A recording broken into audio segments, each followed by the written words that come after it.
beyond the splattered grave.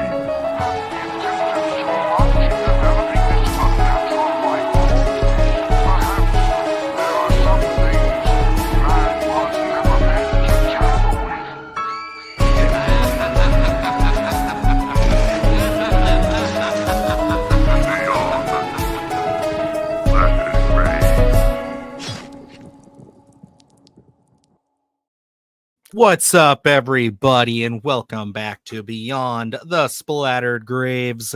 We are one person down for the very first, yes, the first He's fired. holiday Christmas special. Yeah, we had to kill Evan. Couldn't take it anymore. You can haul his ass out of here, all right? Because it's no, Evan is sick again, and yeah, I guess that Canadian health insurance just really ain't doing shit. You know what I mean? Like he's just I'm starting to see it now. I'm starting to turn. Isn't it like negative 30 degrees out there? I don't know. I thought he was on his way to the theater to go see Nosferatu because what do they have, one theater up there in Canada? Oh, yeah, he's going to see it again. He hasn't even seen it yet. It's not even out yet. Because I don't know why that was. That was so weird to me. Like I don't even know if it's changed. I could look now, but like there were no pre-screenings. Like you would think Christmas Eve would be a perfect time to show that movie. But no, they're like, no, you have to wait till Christmas Day. Unless you are like us and you're special boys who just email everybody and their mother to go see it. So one of my buddies got to interview Eggers and Willem Dafoe. Oh, very cool. Very cool. I might have watched that interview today then. Was it a bearded fella? Ecstatic. It's I can't think of his name. Starts with the last name L.A. or something. Like a French last name. Boy, my brain is just starting. But yeah, he did a really good job, I guess, and he was really excited. I mean, who wouldn't be? Come on. I would be excited just for Willem Dafoe alone. I just ask him Green Goblin questions, and that's it. Okay. Do you feel special? There you go. Well, fellas, with this being our big Christmas special, we got a couple of things planned here, a couple of things on the docket that I'm real excited to kind of dive into. Obviously, if you look at the title, we're doing like a big kind of Christmas tier list. This was someone mentioned this last time we were live as potentially doing this, and I kind of ran with the idea.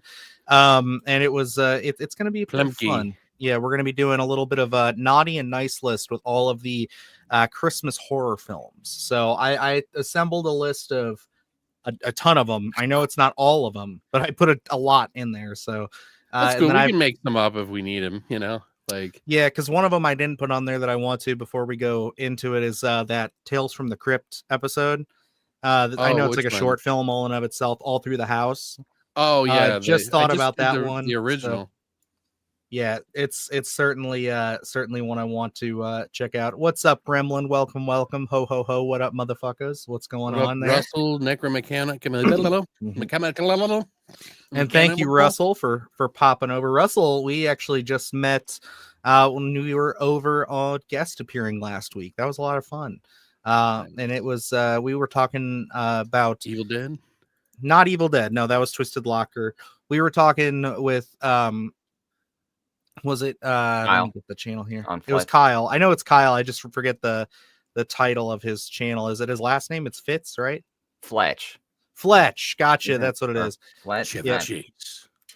Yeah, because on his email it's Kyle. I know I look like an idiot, but point is, we were over there. We were talking just some like end of the year stuff, and just talking about just like our favorite movies of the year, favorite Christmas movies, stuff like that. So it was a good time. We had a great conversation.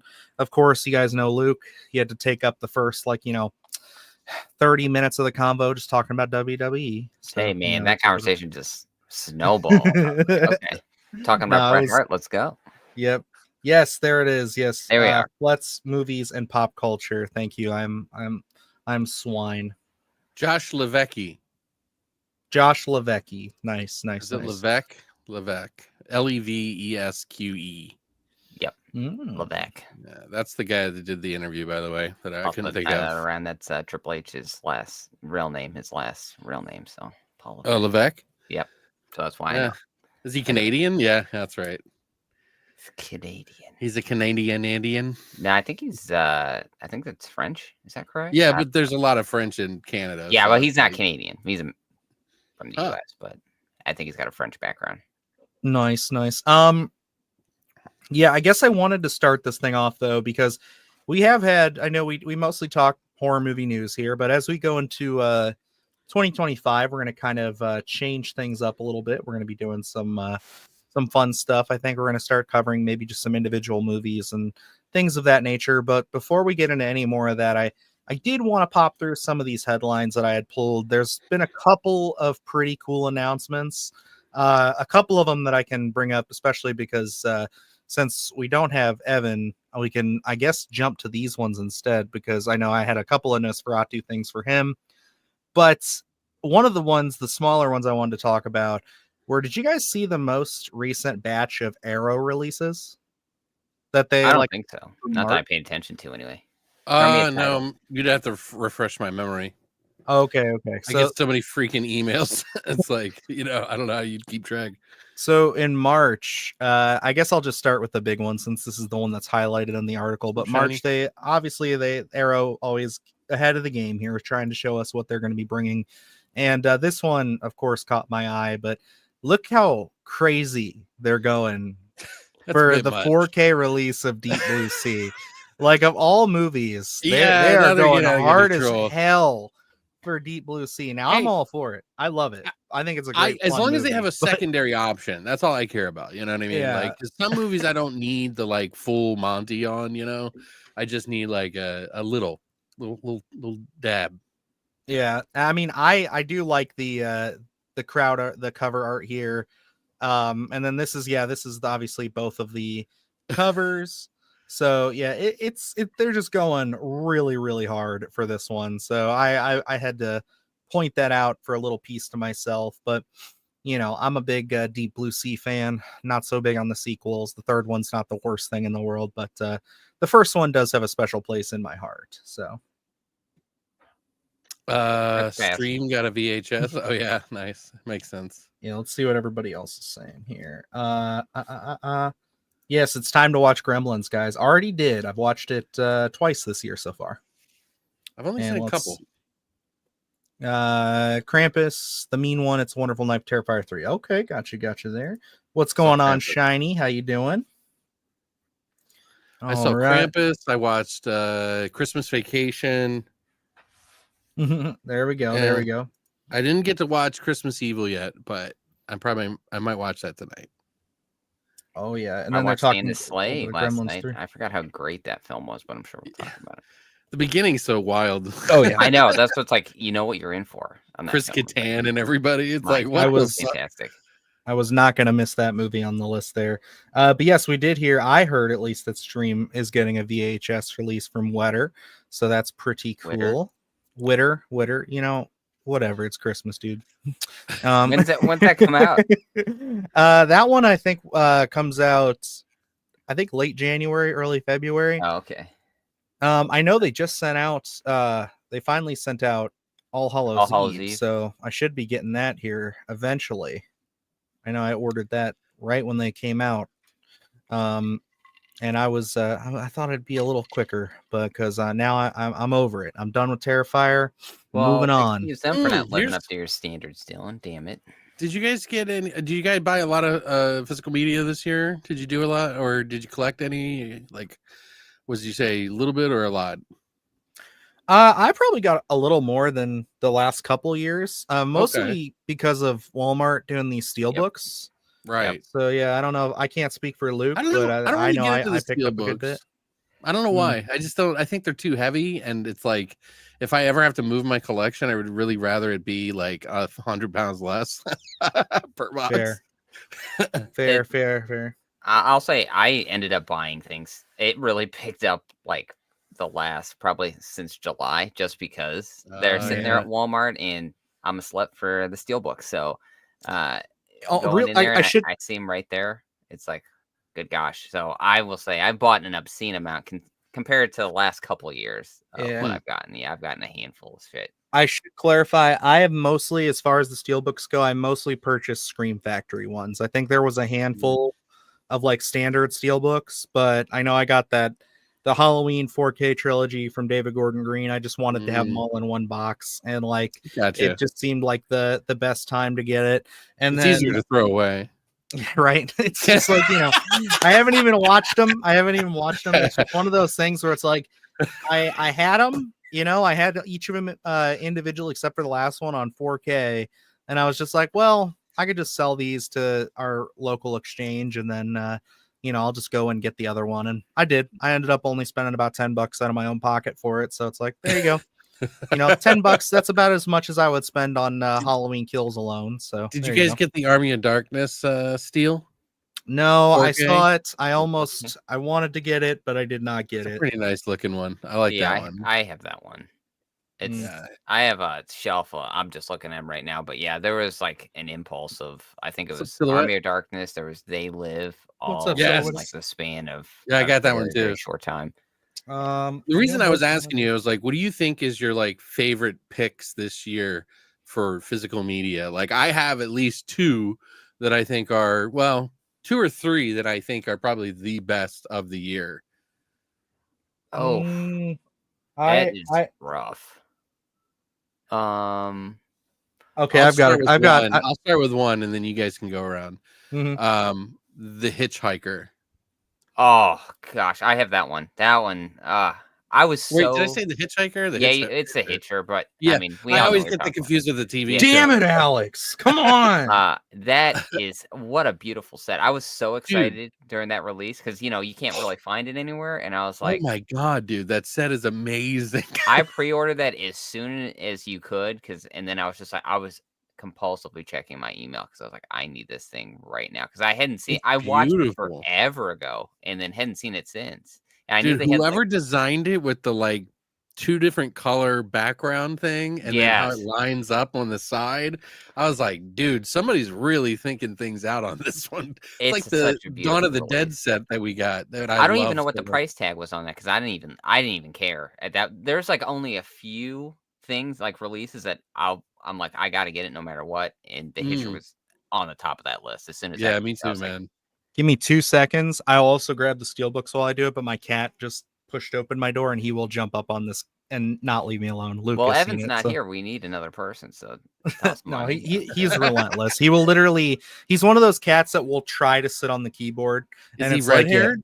No, he's black. Okay. So he's black with a little white patch on him. So no, but he's relentless. He's terrible. Because normally when I'm editing, if it's just me and him, I think it's because I have the heater here now. He'll just sit right here.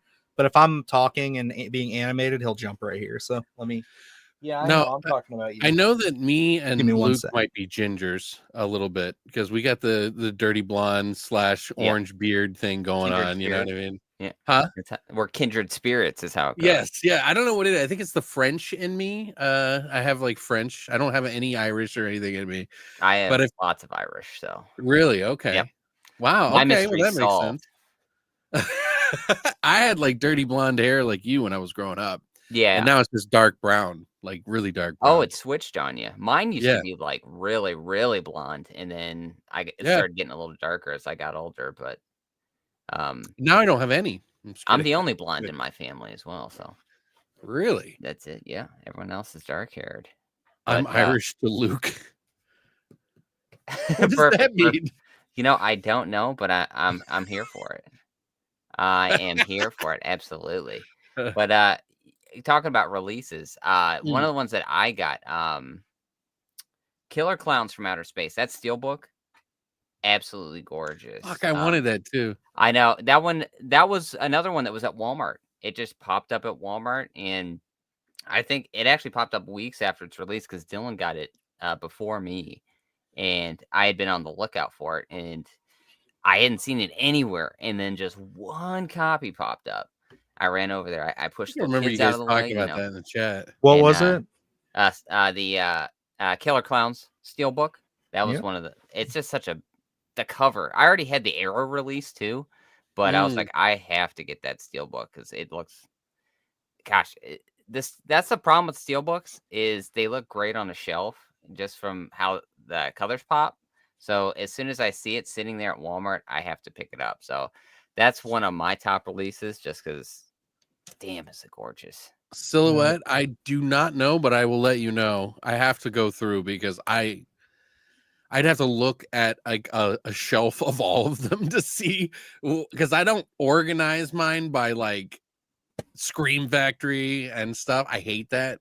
Like, I know people love to do it because it's so uniform, but for me, it's a fucking nightmare with like 4,000 fucking movies. You know what I mean? Like, I only want to look in one place, not 20 places to get my movie. You know what I mean?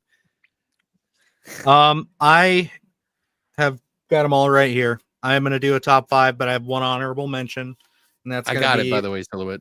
my favorite Friday the 13th. Like opposed, I guess, apart from 6, but like the one that got me into horror and everything. Came out on 4K. Had to get this. Awesome. All right.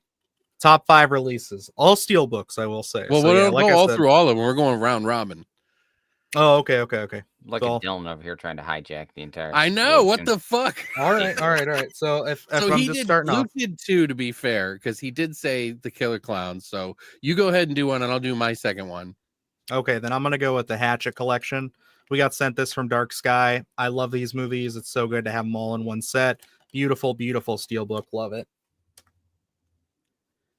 I would say so. I don't think necessarily when I think of like collector's editions, I don't think of like, oh, it has to be the most beautiful or everything. It's got to be the more rare, or sometimes just the more like complete versions of it. And I think I would definitely go with even though I don't even like the movie as much anymore, I just love having it. And it was the Blair Witch Project release, I think, is probably one of the best ones this year.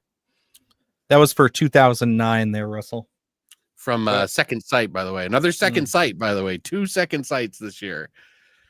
Luke, what do you got next? I picked up Frogman, the collector's edition, so I got a bunch of little like the postcard stuff like that. What a substantial release that is. I never know what to expect when it's smaller films like that. I gotta look and see who produced that, but it is such a it's got like a little booklet with it. It is, I haven't even dove into all the extras yet, but when they kind of pile on a bunch of extra stuff, I was so excited for that one. And then just to touch on, because Dylan had that Hatchet release, that is such a great release. We did a review for that one, but it's like being able to have everything, because I think I had Hatchet 1 and 2, and that was it on Blu-ray. And being able That's to exactly what I had as well. I had the 2 Blu-rays, and I traded them in after I got that. The first one. Yeah, it was, and it was like, 3 is like, after watching it, I had watched the beginning portion of that when I worked at a used media store and it had first come out, but I never got around to watching it because I was like, I don't know if this is up to par with the first 2. Right. And then I never really watched Victor Crowley, so I was able to check those boxes as I was, after I got to release. But that's a gorgeous release too. But Frogman, I was just so excited with everything that they piled onto that one. It's such a nice release. Speaking of features, the Blair Witch Project had like a 2.5 or 2 hour and 45-minute documentary, a brand new one, and it was talking about stuff I had never heard them talk about. They did mention, they did not really mention too much about the like actors pay thing, probably because they settled it and we're just trying to like, this is like old news now. It's like whatever, we fixed it, because didn't the actors get paid? Like, I don't know, did they? That's what I believe they got paid, but then the issue was they also, a part of that, they wanted to have some creative say into where the next films would go, and they didn't get that. So I mean, that kind of makes sense a little bit.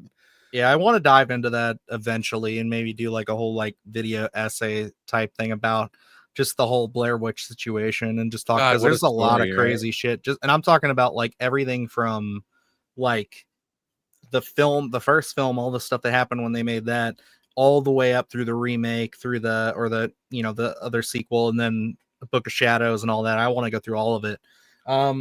My next one is actually one we just talked about not too long ago, but I did pick up Killer Clowns. I mean, this steelbook is just gorgeous. You're gonna see a trend with this because, like, it's like I said, Scream Factory. They win my heart with the Steelbook stuff. So, and it's funny because like all of these that I picked up this year are like ones that I was meaning to get on 4K, but then ever since Walmart took over with like their trying to be like the physical media capital in the States here, it's kind of like I've just been seeing these pop up every couple months. They announce, oh yeah, Walmart's going to get this and they're going to get this. It's like, well, then I'll just wait. I'll just grab the Steelbook. I don't have it on 4K yet. So, and this was one that I needed. Mm-hmm. Alex, what's next, sir? Yeah, now I have to think a little bit because like I've been sent some crazy stuff, man. And it's like, I like all of it, but it's like I'm trying to think. There is some Synapse ones that I thought were really good. There's a little bit more of a uniformity to them, kind of like how Second Sight does a little bit. You know, they might add like one extra thing that isn't part of it. You know, but the Phenomena and the Blue Sunshine releases were really fucking nice too.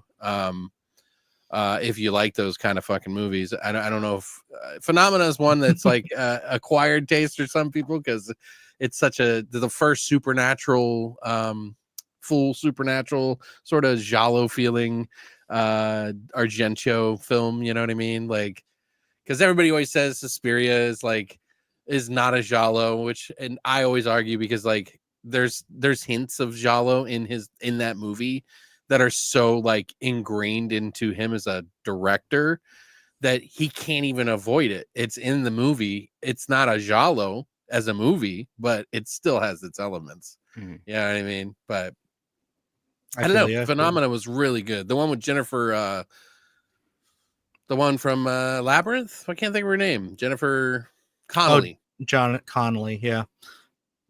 I gotcha. Luke, what's your next pick there, sir? I picked up the Steelbook for Dark Crystal. Oh, did you? Nice. I was rather excited about that one. Again, another one sitting there on the shelf at Walmart, and I couldn't pass it up. It was like one of those releases I didn't know I needed until I'd gotten it. And I was like, yeah, I needed to check this box.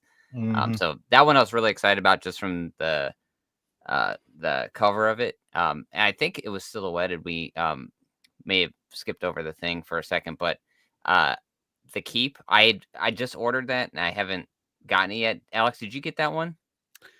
I did. I haven't gotten it yet. Okay, yeah, I haven't gotten it yet either. I was really excited to see that release. As soon as that one popped up, that was another one, but I just wanted to mention that one. You know, hopefully I'll get mine signed by one of the younger kids that they have working behind the scenes.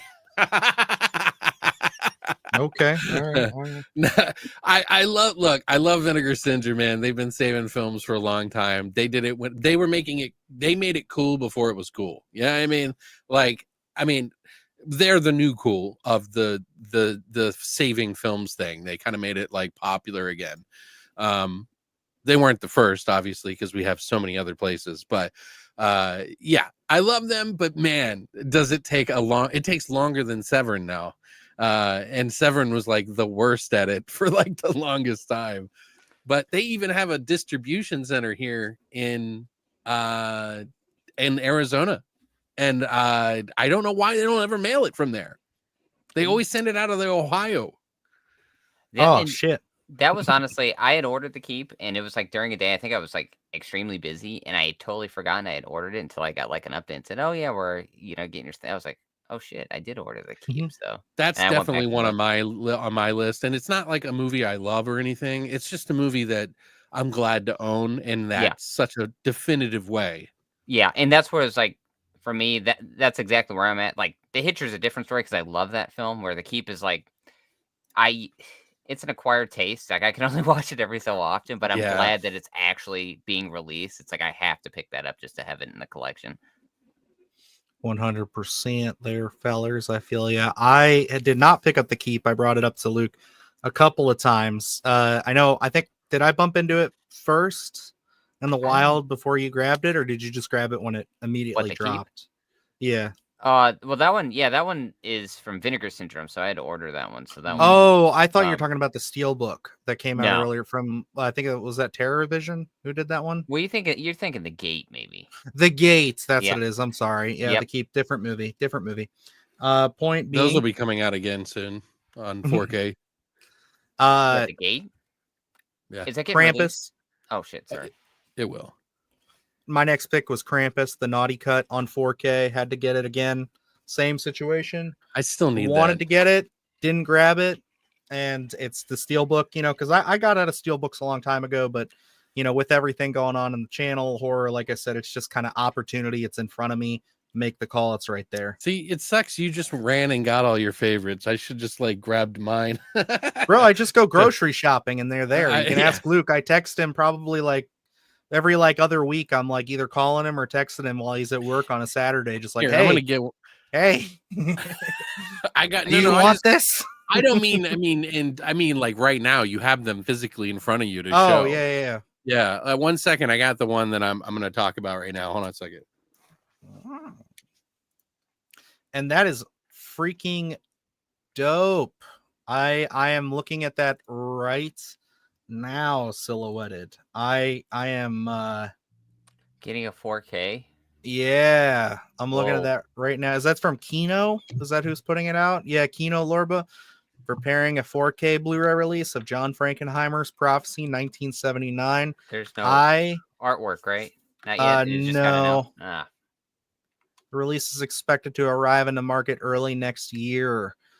I am such a fucking fan of that movie. I actually have a poster of that movie, an original poster. I went into a collector shop earlier this year, I think in January of last year or this past year, and this dude who had just opened a shop called the Attic here in Ohio had all these original horror posters, because I think I told you about it, and yeah, and then I went and got a frame for it right away. It's an original, was hanging in theaters, Prophecy poster.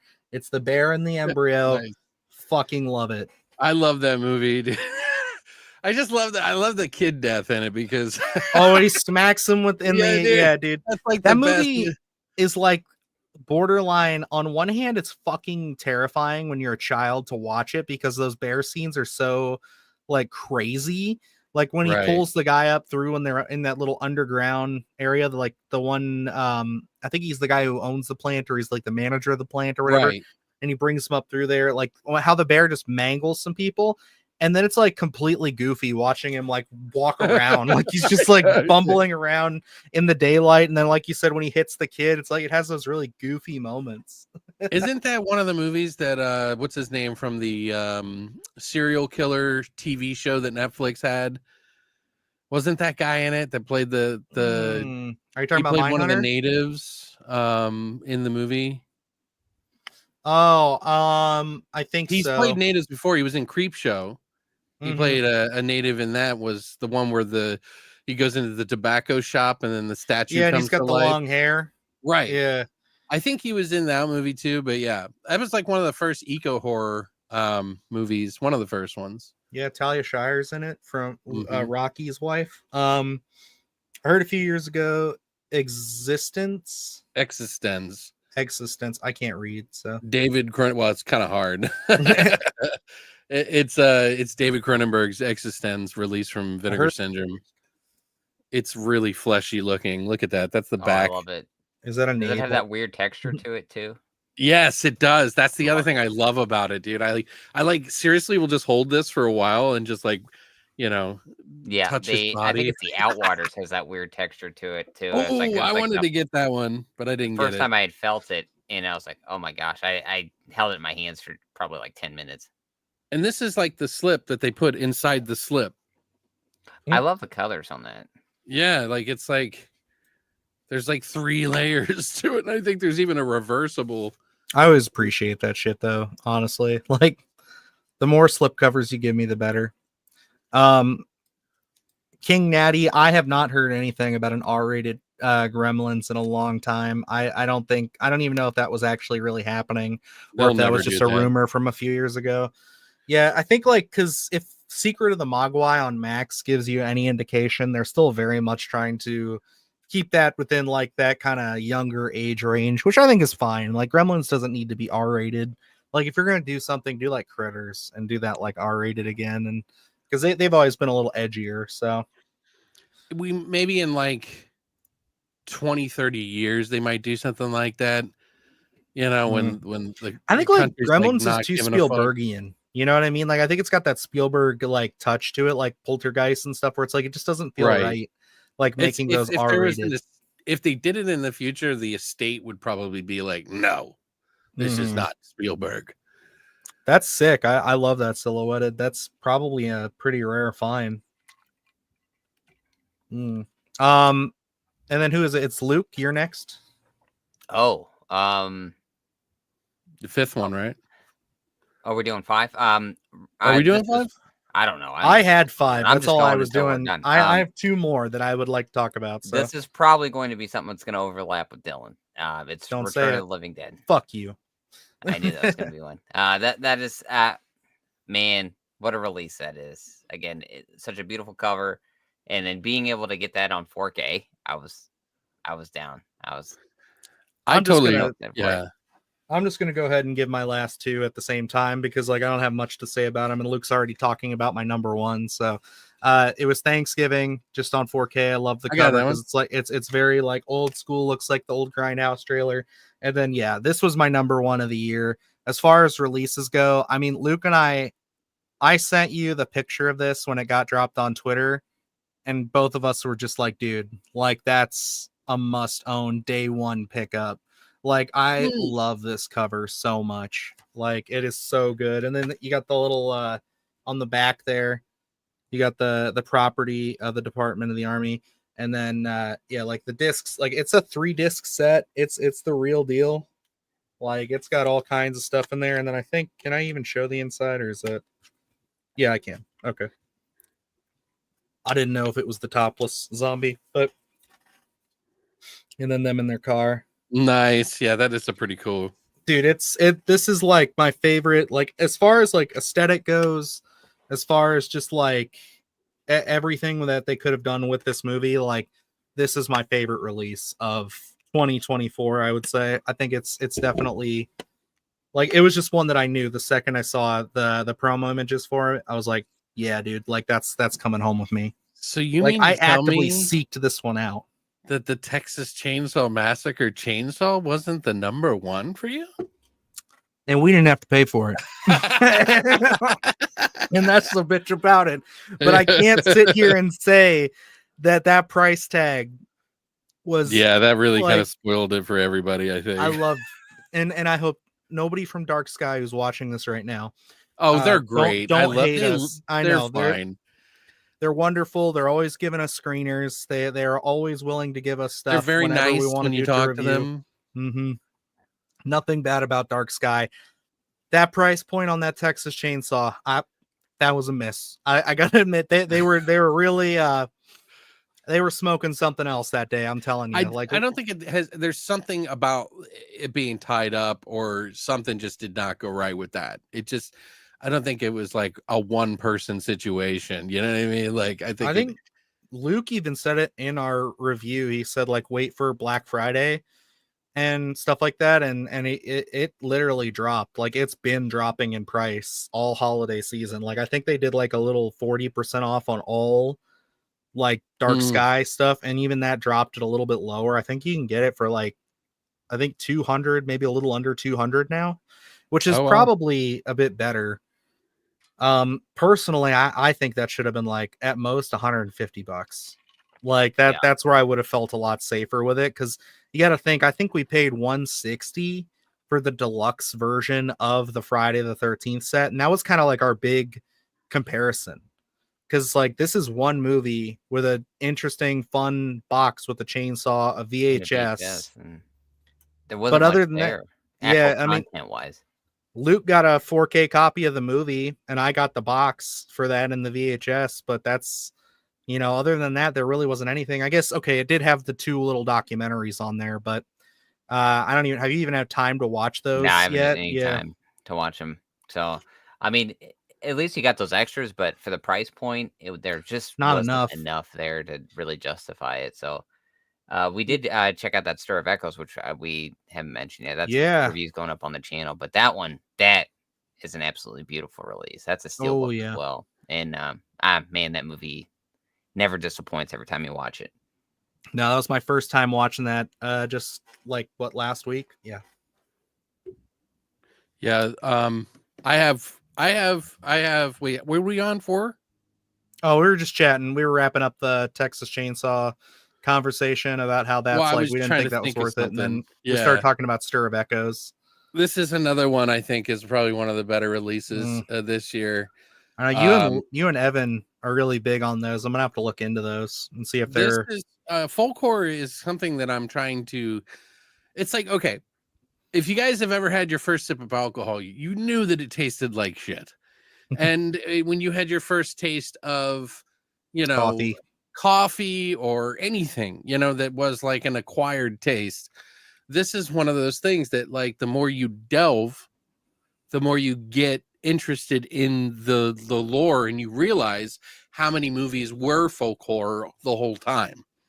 And it's not just these ones in this set, they're just all over the fucking place, but this set, man, Jesus Christ, there is 13 discs, 24 movies, 55 plus combined hours of special features, a 250-page hardbook cover with poetry in it for folk horror, and like it's like insane. Like, this release is just beyond ridiculous. Like, look, they even did it like those old kids books.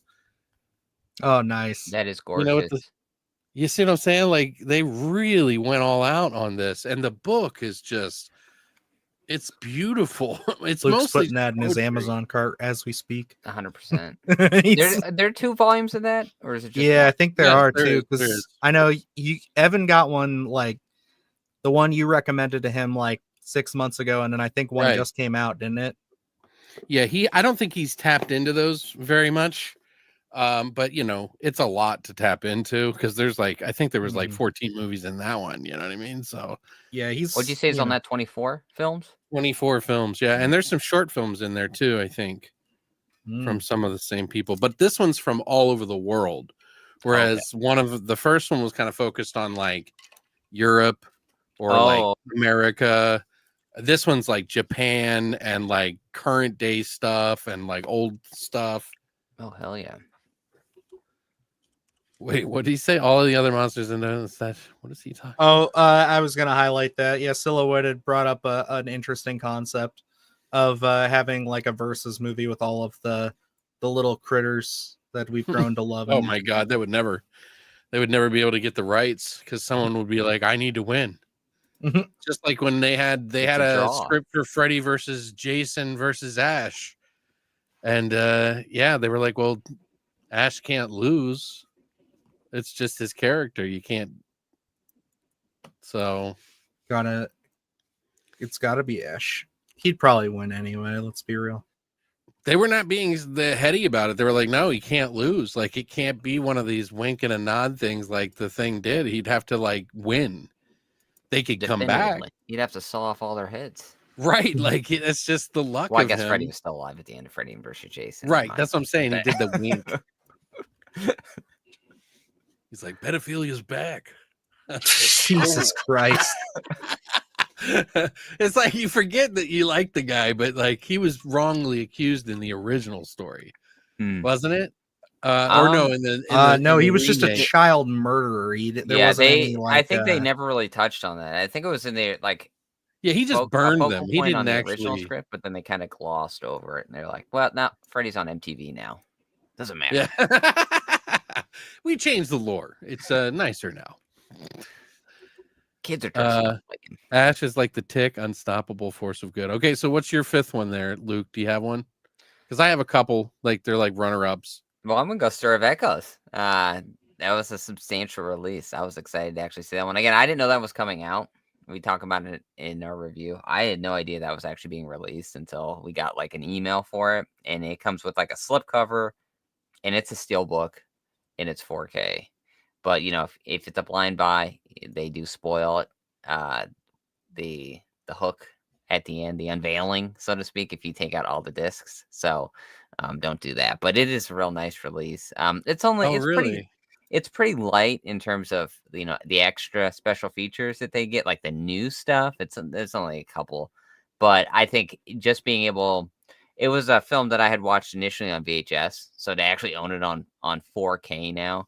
And remember going to pick that up at the video store, and now actually owning that 4K is pretty gratifying. So that one it's a pretty strong release. I think that when that come out last week. Yeah, last week it came out officially. So and that was one of the it's first available. Blu-rays. It's an Amazon exclusive. That was one of the first Blu-rays. Like if you look at the original Blu-ray case for that thing, yeah, that's like been around since Dawn of the Dead was on Blu-ray, like the first one. You know what I mean? Like Kevin Bacon, he's a trendsetter. I'll tell you. I always remember that line in that movie where he's like, "Hey, I'm just really sorry things didn't work out the way I thought they would." And she was like, or she says, it didn't work out the way you wanted it to. What about me? And it's like, oh, I understand that, like wanting to be successful at something. Then he's just like chugging orange juice. Right. Yeah. I always thought I wouldn't be ordinary or whatever he says. Yeah. Oh, that's what it was. Yeah, you're right. You're right. Yeah, it's a good flick. That was my first time actually watching that one there, Alex. When we got this Blu-ray, I was pretty eager to, because we were going to cover it on a podcast episode when we were still doing podcasts. And then it just never like materialized. We got busy with the other stuff. So this was like a nice redemption for it, because Luke had been trying to get me to watch this thing for years.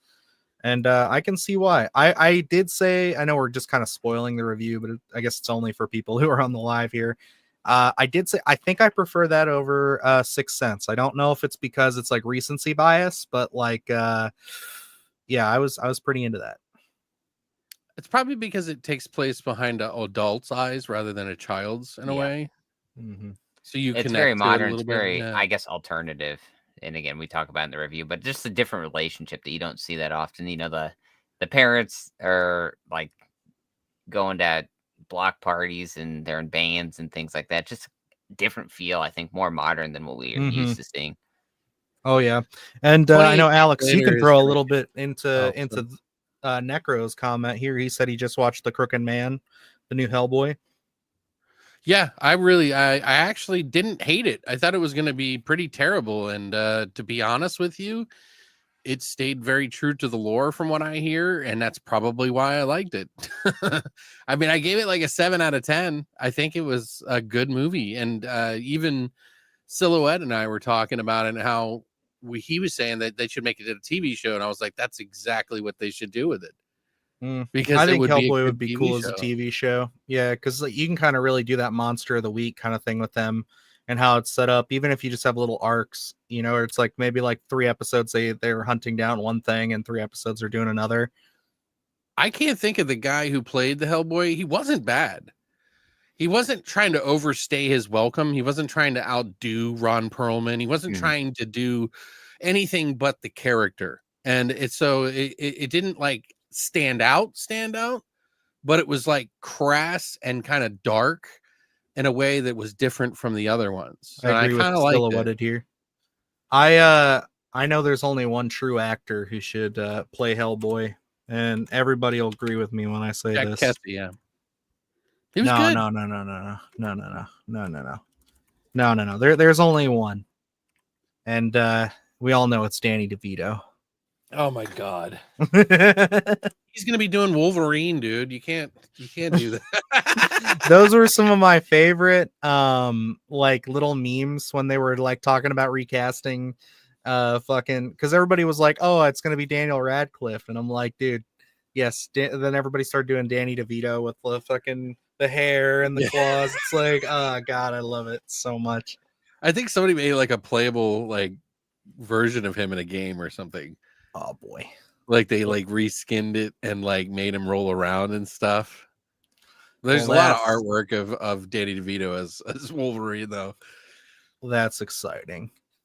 Well, wait, I got mine. Oh yeah, go for it. And then we'll transition into the naughty and nice list. So there's a couple of other ones that I could pick, but I'm just gonna pick a couple because like I don't like the slide out collection, but this one was notable because of 2 things. It was the Mad Max collection, which has every single movie, including the Furiosa movie, and the 2 new movies from the 2 that just came out. They have the black and chrome edition in 4K, which has never been released and is only a part of that collection. And even though there's slide outs, which I really am not a big fan of, it does have magnets that hold it together. So that was another thing that I was like, that was a good idea, you know? Like, I get it. Oh, it was my back in the day when Interstellar first came out on Blu-ray, one of the collector's editions had was connected by magnets, and I'm like, why don't they do this for more releases? Because like I think it works really nicely if you get some decent magnets in there. And how do they work? Magnets? I'm just kidding. I was gonna be like, what's up with that? What's the deal there? what's going on with that? That's why God's real, because magnets. Isn't that what the clown said? The Insane Clown Posse. That's how it is. That's what People it is. don't know how magnets work, man. Oh boy. Well, let us hop into our first little thingy here. Let me see, which one is this thingy. I've never actually done this before, so I've never used this service, but I see everybody else using it, so bear with me on this. Give me 1 second. I gotta run to the front door just to check. No, Alex, if you leave, you're off the podcast. Son of a bitch. All right, we need 2 new hosts. Oh god, that's rough. Better start calling around. I got it covered. No. Well, how you been, Luke? What's going on today? You know, living life, I guess. Yep. Talking about horror movies. What are we doing? Is that what's happening here today? Tier list ranking. We're gonna just talk about. I basically use the tier list like thing. The little. Have you ever seen that website? The tier maker. No. Okay, so when we ever do tier lists, this is what I was eventually going to be using. I've only played with it a little bit, but this is what it looks like. And I just made a naughty list and a nice list, essentially. And I'm actually not going to go into the rules because then I'll have to re-explain it when Alex gets here. But yeah, it's going to be kind of fun. I think we'll have a little bit of audience participation here as well. So we're all going to kind of vote on where each of these go. And obviously they're starting in the order I have them here. So I tried to mix it up, not just put the bangers at the front, but a nice little mix all the way throughout. So, but now that Alex has returned, explain it again. Let's do it. So this is the naughty and nice list. I believe Silhouetted was the one who mentioned we do something like this, and I just kind of ran with the idea with the title, and I thought this was good fun. But it's a good way to talk about a ton of different Christmas horror. Some of these I haven't seen. I really want to just get a mix in here because I know Alex has seen a ton of stuff that I haven't, and Luke hasn't, and Luke's probably seen a ton that I have that I haven't. I don't watch he's a movies. He's a big holiday horror fan. The only person I was worried about was Evan, so I think it's good that he got sick. So no, I'm kidding. That's really insensitive. Wow. But no, it's he actually knows a good bit of holiday horror stuff. So this though will be a good bit of fun for us. So how I imagine this going is we'll go each film in here and we got to decide as if we agree. Basically it's 2 votes against 1. They can kind of decide whether it goes on the naughty list or the nice list. And if we get into like a tie, then we'll use kind of the audience to break said tie. And or if I want to give us each one like kind of lifeline. So each of us will have a lifeline pick. So if it's kind of like, hey, we're 2 against 1, but one person's really got a strong reason. Because, some of this is one of those things where it's like, hey, I might think that what's a good example here? Silent Night, Deadly Night Part 5 is on the nice list, but you guys might disagree with me. Well, so are we doing a 2/3 rule? I'm thinking, yeah. So, but if we need to, we can use the audience. If they back your pick, then you can kind of move it over. It would have worked better if Evan was here, because then it would have had a majority, but I don't know if that'll work anymore. So, yeah, I'm just kind of like, I'm thinking we'll just kind of have to roll with it. Yeah, we'll just kind of wing it. But yeah, I think this will still be good fun. So first up on the list, we have Christmas, Bloody Christmas. So now, what is the criteria for what is naughty and what is nice? Just to give me an idea.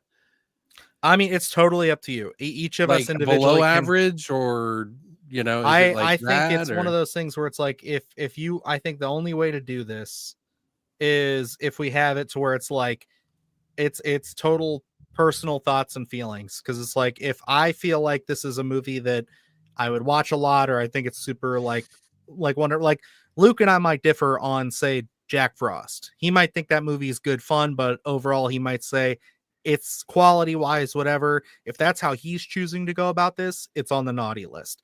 If I'm choosing to go like, hey, I have fun with it, it's something I'd watch every year, I might say nice list. So it's totally Okay. up to you on that. So I think that's the only way we're going to actually have maybe some like differentiation. Otherwise, I think we can all kind of, if we're just going quality wise, I There's a think lot this of would be stuff a that is really good quick in here, game. that's You know what I why. mean?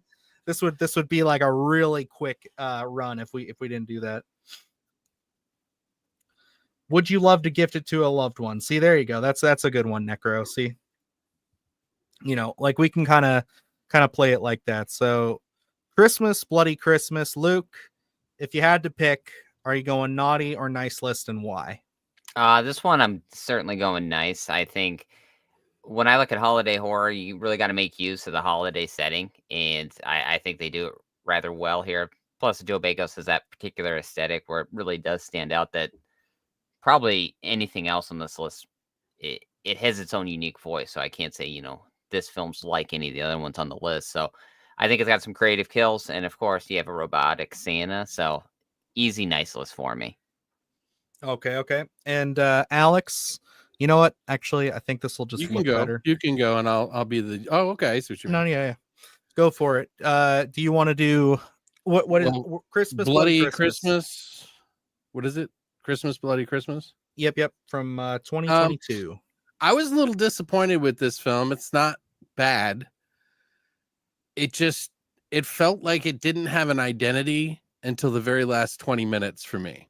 There is a lot of what he said in there, but I was hoping for a little bit more from the story than bartender is cool, hangs out with friend, and then I don't know. It's got its moments, but really we came for the last 20 minutes of that movie. Some of the kills are pretty brutal, which I appreciate. They burn a thing of Doritos. That's a no-no.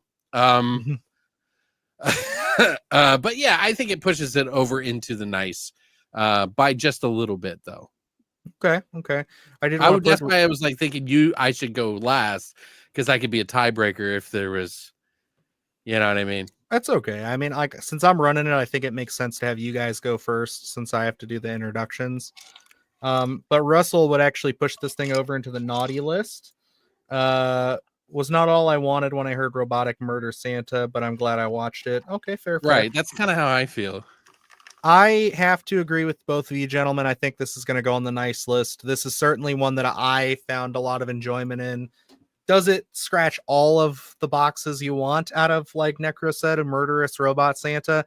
No, I think it's a little slow going at first. I think it takes a while. Plus the characters being just like, the sailors' potty mouths. Like, I am no prude. I'm all good down for some cursing, but good Lord. Like, I made fun of it in my little list I did a few weeks ago talking about disturbing Christmas horror movies, saying how like they just fucking cuss and cuss and cuss like every other word. And there's only so much of that you can take. You know what I mean?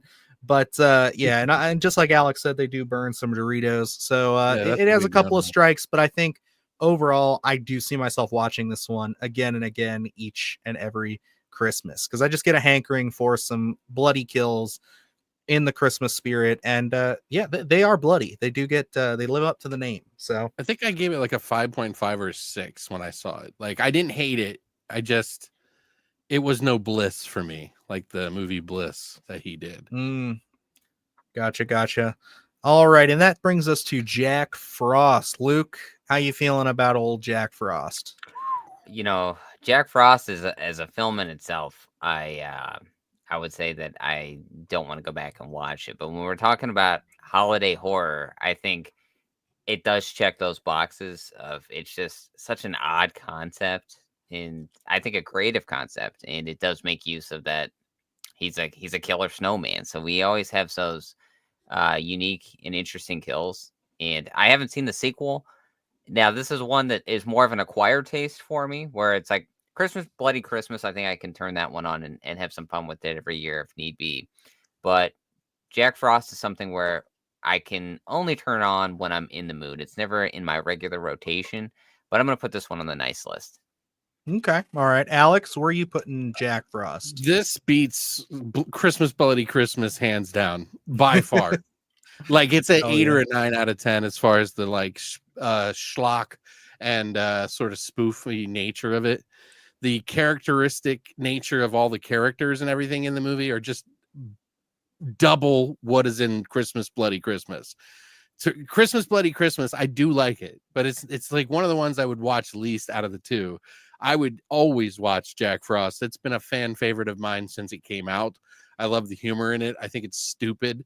It's really stupid, but it's just, and that's what does not work for me is horror and comedy. You got to walk that line. And when you start pushing it, it does not work. That's why I think for me, I can enjoy the killer snowman elements of it. But then when we get into the comedy elements, it's more eye rolly for me.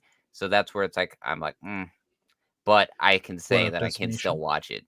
I would definitely say nice list for me, 100%. Like, and maybe we should do it in tier, like which one's better than the other. No, I mean, I could set that up really quickly once we're no. We could just set it in front of it so that like if there is one, yeah, I got you. We can put them in. I can put them in order. That's fine. Right. Yeah, we can do that. I got to go with Alex on this. This is certainly falling into the nice list for me. This is one I love to watch every year. Hilarious. It is one of those things, like I know Luke and I go back and forth on this all the time whenever horror comedy gets brought up, because it's such an acquired taste for him. But for me, it's like this movie. This is one that it's so dumb, but I love everything about it. Like, I love the opening and how he turns into the snowman is great. I love that the kid almost poisons his dad with making him his Christmas treat or whatever it is, and that ends up saving them because it's got antifreeze in it. Like, it's just all these goofy, wild concepts with a ton of gore and excitement in it, and all the frosty puns. Like, come on, man, you can't not have this on the nice list, in my opinion. So I got to go with Jack Frost on there. Mm-hmm. I made you special, Daddy. he's like 13. I made you special. Antifreeze cookies. And then moving into the next one. This is one I have not seen, but I put it on here because looking at the reviews and everything, this is one that's a little rough. This is Saint from 2010. It's a horror film that depicts Saint Nicholas as a murderous bishop who kidnaps and murders children when there's a full moon on December 5th. Anybody have any? Okay, so Alex has something. Luke, I take it you have not seen it. Okay, so it's gonna be up to me and the audience. It will be up to you and the audience here, whether it's naughty or nice. So there is some things in this movie that do not translate into the United States, and they have what are known as the Petes, the black Petes in this, which is people, and they have a thing in whatever country, I forget what it is. Is it Norway or something? The Petes were people of color, and so they will paint their faces with black soot in the movie. This one originates from the Netherlands. Just so Netherlands, yes. Mm-hmm. So that's part of their history and stuff like that. But it is very, you feel a little uncomfortable watching the movie. But there's these creatures that come out that are part of Santa Claus. They call him the Sint. And he is like sending his Petes out to kill people as well. So they go running around killing people and they run them over and stuff. It's a pretty action-packed film. There are a lot of like graphic, gory, fun moments in the movie. It does kind of meander a little bit, but I still like it better than Bloody Christmas. Okay. Even though it What's has up, some Randy? trouble stuff in it, I think it's still good. You know, like it's something you kind of have to overlook, I guess, because I don't know their history. You know what I mean? I gotcha. So where would you land this one on our naughty or nice list? Say yay or nay, or nice or naughty. Yeah, say it. What you think, guys? Yeah, just let us know if you guys have seen this one. We'll give you a minute to throw it in there. But Alex, where would you throw this one? You said you like I it would better say than nice. Yeah, it's you'd a put it good on one. nice. It's Okay. definitely. It's not like top tier. It's just somewhere a little above 6. Gotcha. Got tickets for Nosferatu today. Can't wait. Yeah, it's a good flick. Definitely worth checking out. I'm excited for people to finally get their hands on it. I'll give you guys another minute here. Otherwise, Alex is gonna kick this one into the nice list with his nice little glowing review. I mean, Destination Sedation also said that they like it, so I guess we could kind of throw that one in there. That was again one of my blind spots, and we'll see. But like I said, Alex, he's traveled down a lot of roads, so he's seen some stuff. Next up is shit, man. Christmas Evil. So this one, I mean, this is one of those things. It's pretty much a Christmas horror classic. I know many people who have seen it. Luke, take us away on Christmas Evil. I hate this one. No, I rather enjoy this one. I think, having that, I guess, older aesthetic to me, that it's really reminiscent of like older Christmas, like growing up. So I just love the character work in this one, and plus when we're making use of what are they? Is it toy soldiers or something? What do we kill with? They're killing with the toys from the factory or whatever. I absolutely love that aspect of it. So, this one's nice. Of course, I can't go anywhere. Can we do something? Can we add a level to this? What is it? Can we put a middle tier and call it like almost nice, almost naughty, like somewhere in there. So, because I feel like we're going to be dumping everything in the nice just because it's kind of good. And I feel like there needs to be a middle tier that's like Santa hasn't decided yet. You know what I mean? Well, maybe if you would have made the game, Alex, you could have put some input into I'm it. sorry, but I'm actually fine with that. I'm fine with that. Yeah. I'll add a row below. We'll call it can you put it in between? Yeah, I just did. Okay. We'll call it, what do we want to call this? Meh.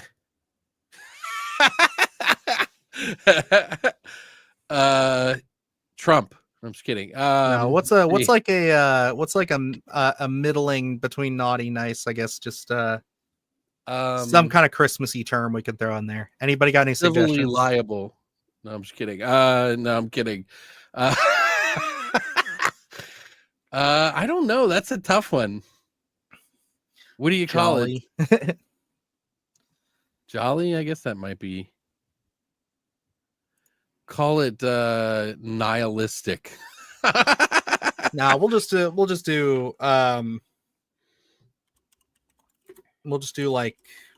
call it mid. I don't care.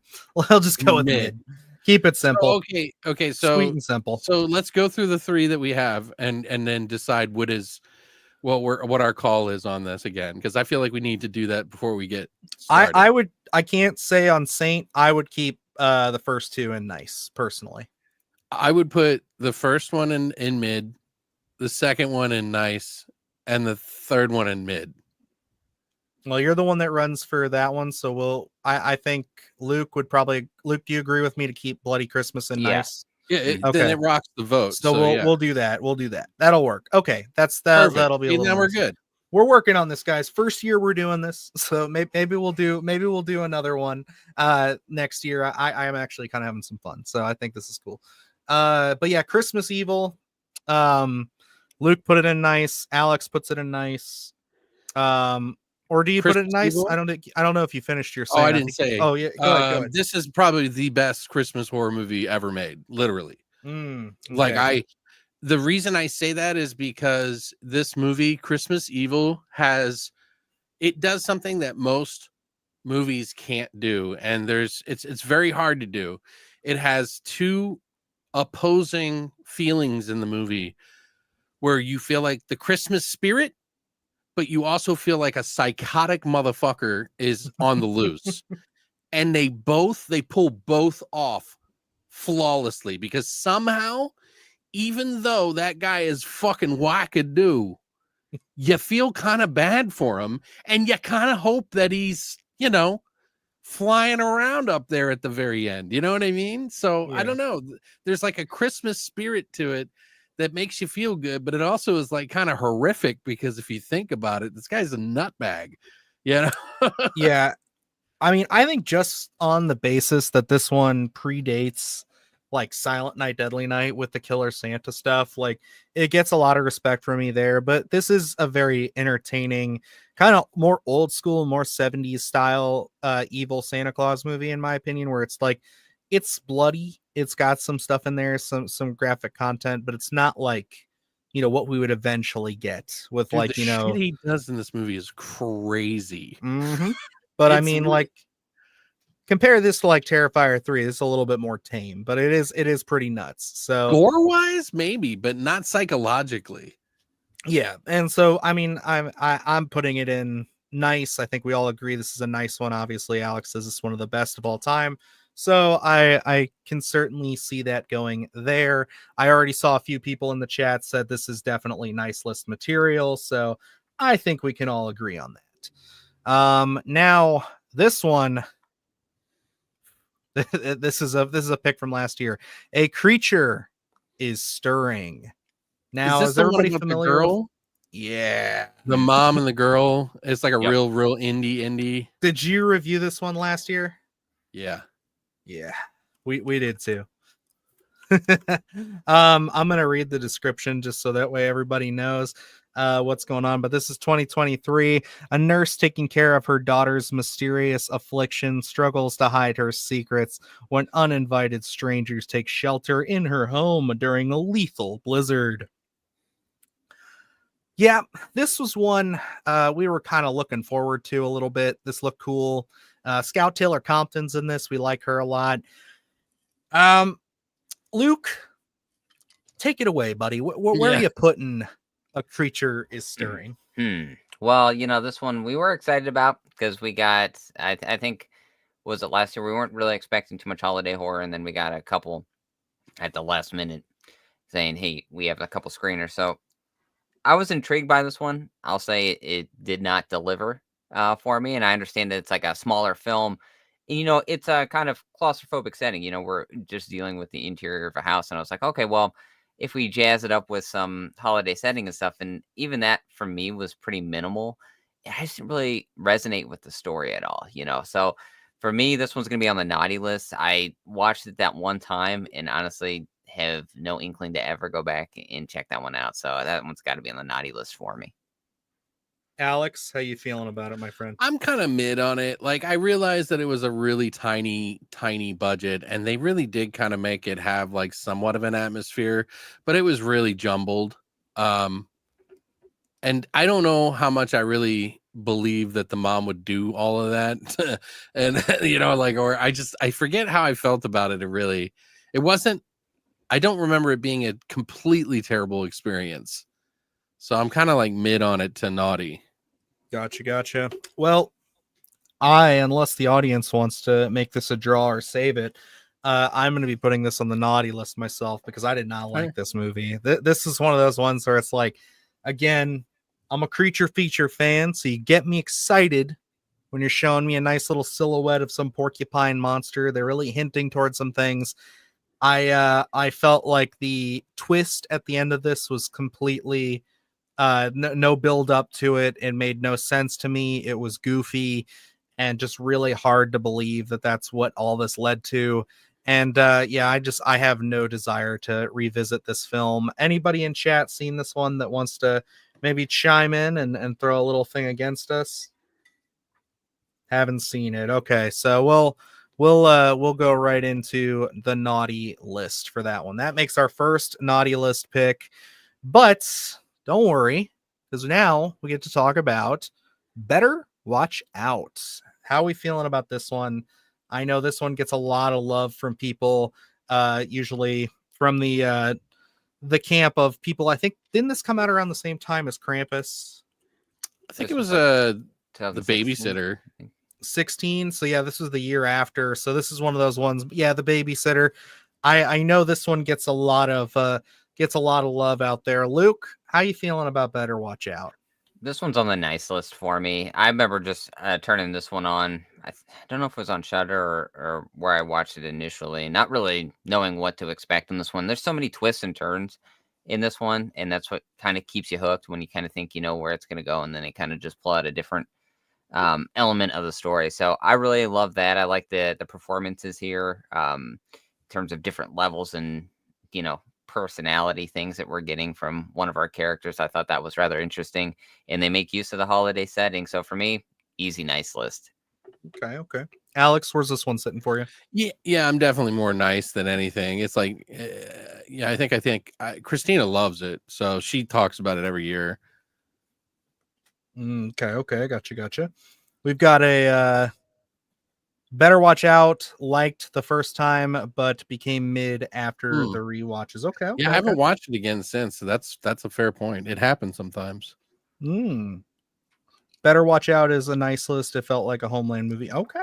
Or Home Alone movie. Home Alone horror. Okay, keep wanting to say Homelander. I will also say that this one, although is not one of my all-time favorites, this one might fall more towards the mid category for me. I just don't know if it completely works in all it tries to accomplish. I wasn't completely bought in the first time I watched it, but I definitely don't think it's like just under nice. So it'd probably just fall into the mid for me, but Yeah, I that's can kinda where I'm respect the at. fact that everybody we got Tracy in here saying didn't care for Better Watch Out. Gotcha. Okay, so I'm not alone there, but I think obviously I can totally respect your guys' thoughts and opinions. I think definitely it earned its spot in the nice list for you guys there. Now this was one I found last year and I really enjoyed because Luke and I had been batting around some ideas for some holiday horror. I may have only mentioned this to you like once or twice, Luke, but I just talked about it on my list. But it's is it Wait Till Christmas or Don't Open Till Don't open till Christmas. Don't Open Till Christmas. I always want to say don't wait till Christmas, but Don't Open Till Christmas. This one is 1984. This is one that's again I had some positive things with. Luke, have you seen Don't Open Till Christmas? I have not. Okay, all right, Alex. Yes, this is the one with the dorm and the dorm mother. Yes. There's the balcony scene. I'll just say the balcony scene because I don't want to like ruin anything. Actually, is it No, this is the one with like the guy who's going around killing Santa Clauses.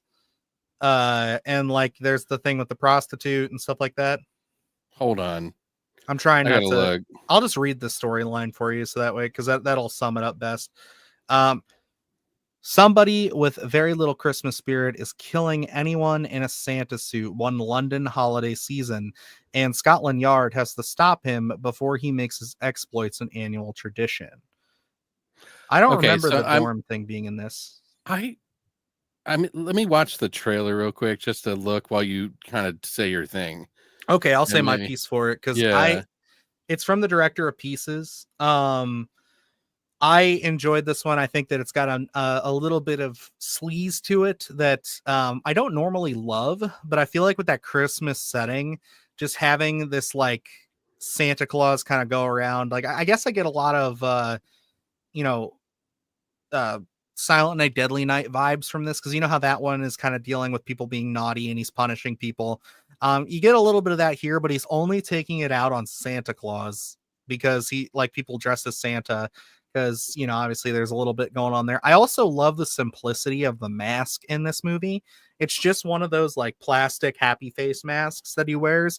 But with that 70s aesthetic and kind of looking like a grimier, rougher film, it's certainly something that I think kind of sticks out to me as kind of being a bit more unique. There are some pretty cool kills. This is one of those movies that they went to the butcher shop and just got some entrails and stuff. So the gore does look really good. And it's definitely a fun watch for me. Definitely got me some inspiration for one particular little script we've been working on. I've seen this. I don't know when the last time it was, and I don't remember it as fondly as you. So I will have to pass this one off to the audience because, like, I don't feel comfortable. Well, I got Russell agreeing with me that this would be on the nice list. Do we have anybody else who has seen any dissenters? Don't Open Till Christmas? Anybody who wants to throw this whole thing off?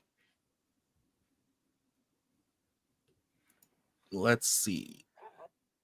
Giving them another minute here. Nice.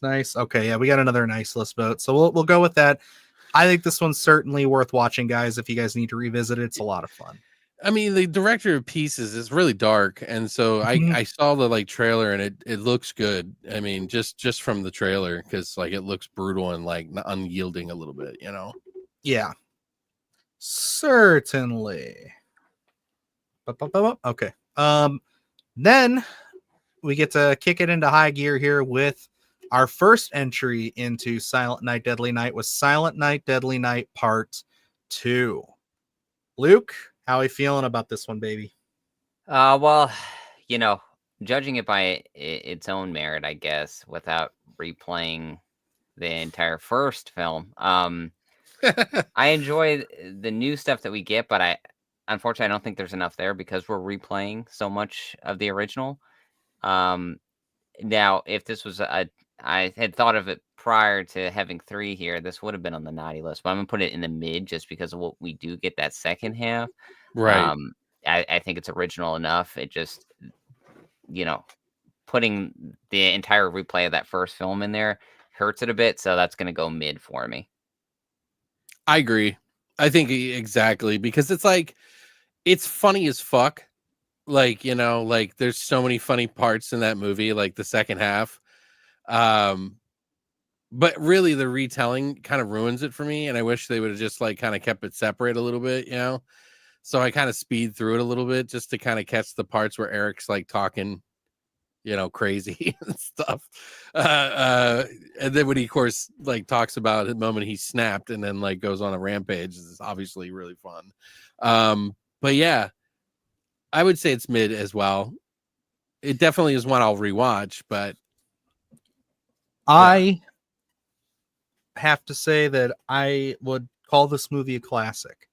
Okay. I would say that it's a classic meme movie, but I'm right there with you guys. This is definitely a mid tier. If we didn't have mid, it'd probably go on the naughty list, because I think that having reused so much of that first film and just that quick retelling, and to only give us kind of like some goofy fun moments, it really doesn't do anything all that different. If I'm looking at it from a movie standpoint, it's kind of like Jack Frost is like one of those things too, where it's like, I could understand people being like, oh, it's goofy, it's all memes, but like there's still a lot of creativity there. There's still a lot of story there that's interesting that they attempt, as to where like this, it's like this movie really is all just memes for me after all said and done. And what he goes to take his revenge out on the sister or whatever, and yeah, that's pretty much it. So I'm gonna agree with you guys. I would put this probably on mid tier. Right. So, some people like really love it, and I get it. Like they just don't watch the first one. They don't like the first one, and they just watch the second one. Like, I get it. And that's why I have to call it a classic, because it's like, there are people who absolutely like adore it. And yes, we've all done the garbage day thing. Like, that's so iconic. Yeah. You know what I mean? But it's like, at the same time, do I have a hankering to go back and really watch this? I do. But when I start watching it, I'm like, oh, yeah. Yeah, this really is just a couple of scenes that I actually like, isn't it? So let me tell you something, son. Christmas is one of the scariest goddamn. I fucking love that in the first one, dude. Like his face and like the it's weird. We're getting there. Next up is kind of an indie darling for us here, but Luke, take it away with Rare Exports. This is one I rewatch every year. I just absolutely enjoy the storytelling here, just the lore aspect of it, and kind of being a smaller film, but the scope that they cover in this film, and they're not afraid to really tell that story. I like our main character. I think he's a lot of fun. For me, this is easy nice list. It's one I always go back to every year. Yeah, this is a genuinely different spin on Santa Claus and just the whole lore and everything. I know that a lot of it has to do with like, that country's like stuff, but it is a top tier nice list because it is just its own thing. And I will say, I never knew that I liked Santa Dick until I saw this movie. So, well, Candy canes. okay, yes. I can't say that because I know there's some people who probably haven't seen it in the chat, so I don't want to spoil that. But yeah, I agree with both of you. There was no question in my mind. Rare Exports easily is on the nice list. This is one that, although I may not watch it every year, it's certainly one I recommend all the time. And it's more just an accessibility thing. I think I just need to find out whatever streaming service it is on that year if I think about it and put it on. But it's certainly so original. And I gotta say, like, the director too has done some other really cool things. He did Sisu just a couple years later. Love it. I have So that on. Yeah. Amazing. badass movie. Love that thing. Next up, we have the original Black Christmas. So we have two kind of big boys coming back to back here. Luke, take it away on Black Christmas. Naughty list, easy. Now, and this one, of course, is going to be on the nice list. I mean, it's an all-time classic. It's got, such a grittiness to it. It's got a completely different flavor, I think, than any of the other films probably on this list that I can see, just in terms of the time period that it was made, subject matter that it covers, and when you're going in for the holiday horror, I mean, it takes itself rather seriously to a certain extent with what they're dealing with. And I'll say, probably one of the most terrifying holiday horrors, I think, from some of the stuff that we're dealing with. So all-time classic, nice list all the way. All right, Alex. I mean, it's probably like one of the worst ones I've ever seen. If I'm a complete moron, it's no, this is top tier fucking. This is like one of the original OG, like, slasher films. I know that there's other people that will be like, oh no, Psycho is, but it's definitely one of the ones that kind of laid the groundwork for the whole holiday thing. Predates Halloween. It's like, I mean, it definitely pulled some punches from other stuff. There was like, what was it? What was that movie that came out after it that was kind of like it? It was like the calls coming from the inside. Oh yeah, I mean, yeah. That's been kind of a trope through many different stories. It's kind of like it's that same thing as like the urban legend is like the two kids are in the car and the hook hand psychopath or whatever. Right. It's like scratch. Yeah, it's like that's the and thing. Who's the guy that did that House of Evil or whatever it was called? The house was the one where the family has like this kid who's like really messed up in the house, and it's like an ode to Black Christmas in a way. He redid it as a sort of 70s throwback, and they even have the calls coming from the inside. Are you of the talking house. about Ty West? Yes, Ty West's film. What's can't think that of what movie called? The House of the Devil. Yeah, House of the Devil. Mm-hmm. Very much a throwback to Black Christmas. I mean, really, if you think about it. Gotcha. Yeah, no. So this one, I'm gonna veto you both. It goes on the naughty list because this movie's trash. Sorry, I had to get in on the joke. Yeah, no, nice list all the way. We all know why. I would just be repeating the same points from you gentlemen here. Man, the randomizer really took some kind of dropped off the face of the earth here on this one because next up is Gremlins. Hold on, now I'm gonna do something different here. Oh, okay. Because I'm getting fatigue from going straight to him right away to Luke every time. So I've got dice here that we can set up, and we can just do 1 through 3. Three dice. You know what I'm saying? Okay. Is that okay Alex, with you? I will be all right with it for a couple. You had 2 weeks to help me here. Like I asked for many things in the chat. Oh no, it's fine. How do I? No. I'm just gonna roll the dice, and then fuck you, Alex. Just do whatever you want. I don't care. You just hijacked my whole show here. No, I'm kidding. It's fine if you want to switch it up a little bit. How do I? We all know where this one's going anyway. So. No. I'm gonna. Okay, so I got a little dice on the thing here. Great. You just shake it around, and Luke will be number 1. I'll be number 2, and you'll be number 3. So go ahead. Gremlins, all-time classic. I've been watching this movie since I was fucking like 5 years old, I think. My son is even younger, and he loves this movie. Gizmo has become one of his all-time favorite things ever in life. Like, we go to Walmart, and they have the little Gizmo plushes from NECA that sing and stuff, and he has to play with it every time we're there. It's certainly a film that I love. I've seen a lot of the Mogwai series because of him. Gremlins 2, I know we're just talking about the first one here, but Gremlins 2 is also an all-time classic in my opinion. Gremlins is nice list. I would say, looking at our entire list here of Christmas, and maybe we can do this towards the end. I'm gonna say I'm gonna say top 3 Christmas films of all time. Go ahead, Luke.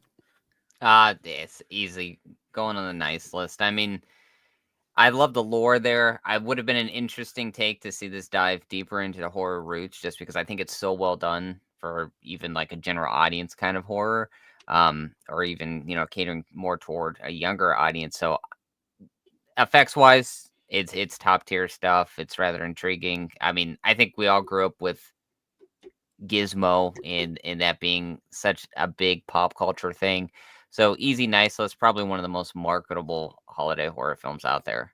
Yeah, it's perfect. It's one of those movies that balances the scary and the Christmas spirit.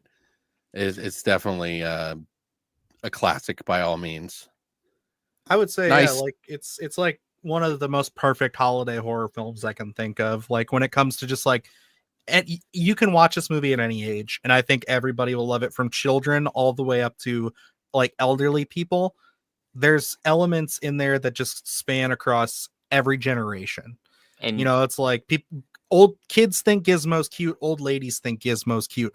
Old ladies are terrified of Stripe, kids are terrified of Stripe. It all works. And when you One look back second. at like the small town atmosphere, I mean, it's something where I think it's so reminiscent for people to be like, that's how I want my town to feel. And that's how I always feel when I watch this film. When I love the shot of the stop motion shot of the gremlins all coming up the street. Will never not be perfect to me. Like, it's one of those things where people talk about how that looks a little goofy nowadays, and it's like, but that's so it's part iconic. of the It's so charm, iconic dude. of Yeah. Gremlins. You know, I think that's one of the shots that pops into my head when we're talking Gremlins, whether you like it or not. It's just way too iconic to discard it. So, and then, you know, when we're running from the house to the bank in the snow covered landscape with the dog, you know, I just absolutely love those elements to it. And the thing that I love to mention too is that it's the same town, same backlot as Back to the Future.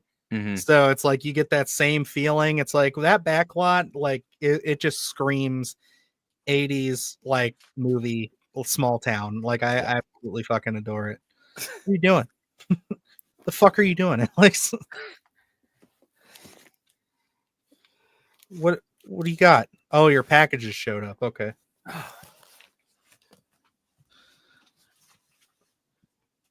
Gremlins is going on the nice list. And these aren't the Not only fair. packages coming today. Well, goddamn, aren't you popular? I'm amazing. Hi, Bear. I know, baby. You got. Every time I get up, he's like, "I walked you back to your desk. It's treat time." My family saw Gremlins in the theater back when it came out. I never thought of it as a horror, but I can see how it would be. Yeah, I mean, like, it's definitely like family friendly horror, but like, it's gateway horror. You know, that's the best way to put it. Like, it's just got a little bit of scares, a little bit of there. I mean, when you have someone like Joe Dante attached to it, you know that it's going to be a little spooky in there. Plus, I mean, I'm not gonna lie, I always go back to it. That shot with the mom, the "Do you see what I see?" Like, walking through the house and the eyes coming out of the Christmas tree. It's terrifying stuff. Yeah, you can't beat it. Fuck that. Do you remember the egg scene when they all hatch and all the sound. I love the soundtrack too, how they incorporate those noises. The thing you were just referencing. Yeah, it's good. It's good. Oh, you got Primevals? Well, this was sent to review. It's a 3-disc collection. Yep. Hell yeah, brother. All right. Next up, we're going into some French extremity, some nice quality family content with 2007's Inside. Alex, here. you want to run the dice? Yeah, sorry about that. I got You're distracted. All right, you ready? Here we go. 3 again. Luke, not Luke. Yeah, go ahead. Okay, Inside. I just included this as my number one of my most disturbing Christmas horror films to traumatize your loved ones to. And for good reason. This movie is twisted as fuck. Definitely some stuff in here that's going to stick out in your brain. Personally, I think it's a really good movie. As far as we're talking about, like, is it something that I would go back and watch every year on that standard? No. I think it's a competent movie. It sets out to do what it does. As much as I praised it in my list and made it number one because it is disturbing and it lands there, I'm going to put this at mid only because I just don't see myself coming back and watching this, but it's nowhere near a naughty list because it's not a bad film. So like I'm kind of in the middle on this one. It's a very tough one for me to rank right now. All right. 2. I love this movie. I think it's one of the most insanely graphic and like realistic in a way, even though it's not realistic. It's just haunting. There's something about this movie that is just every step of the fucking way is just so fucking brutal.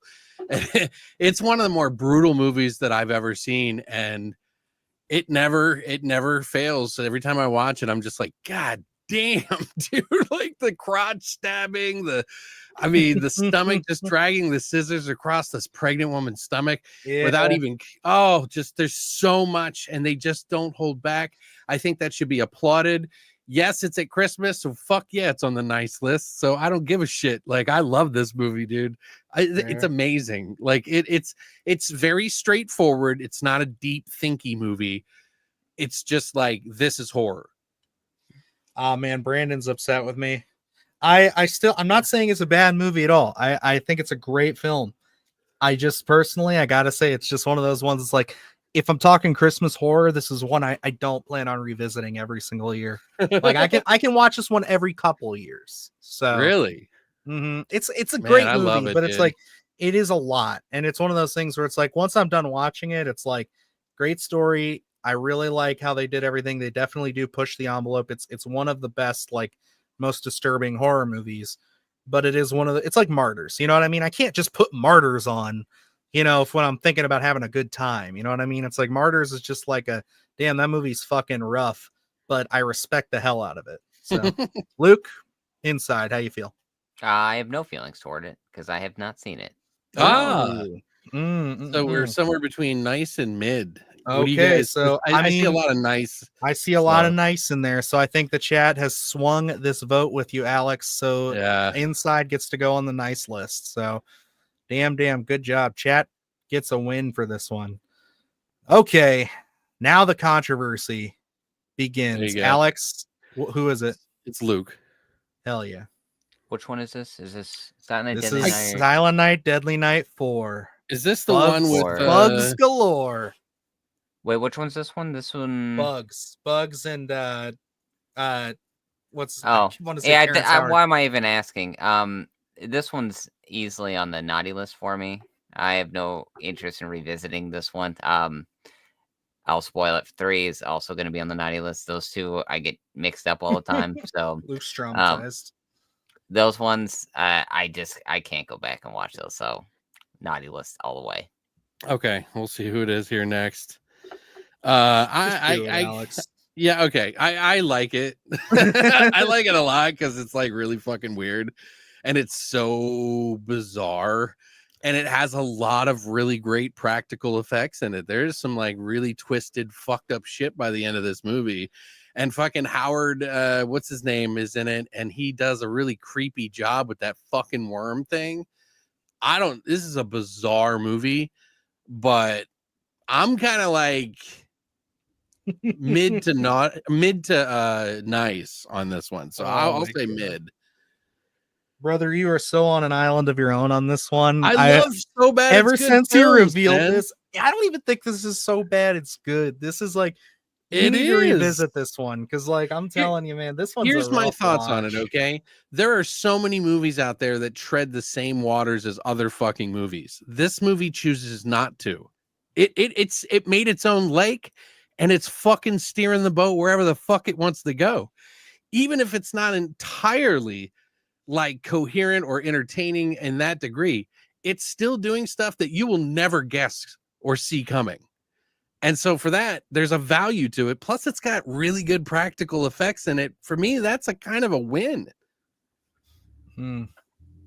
Yeah, I mean, you can polish a turd, but it's still a turd. That's how I feel. I admit it, but yeah, if you get naughty, that's fine.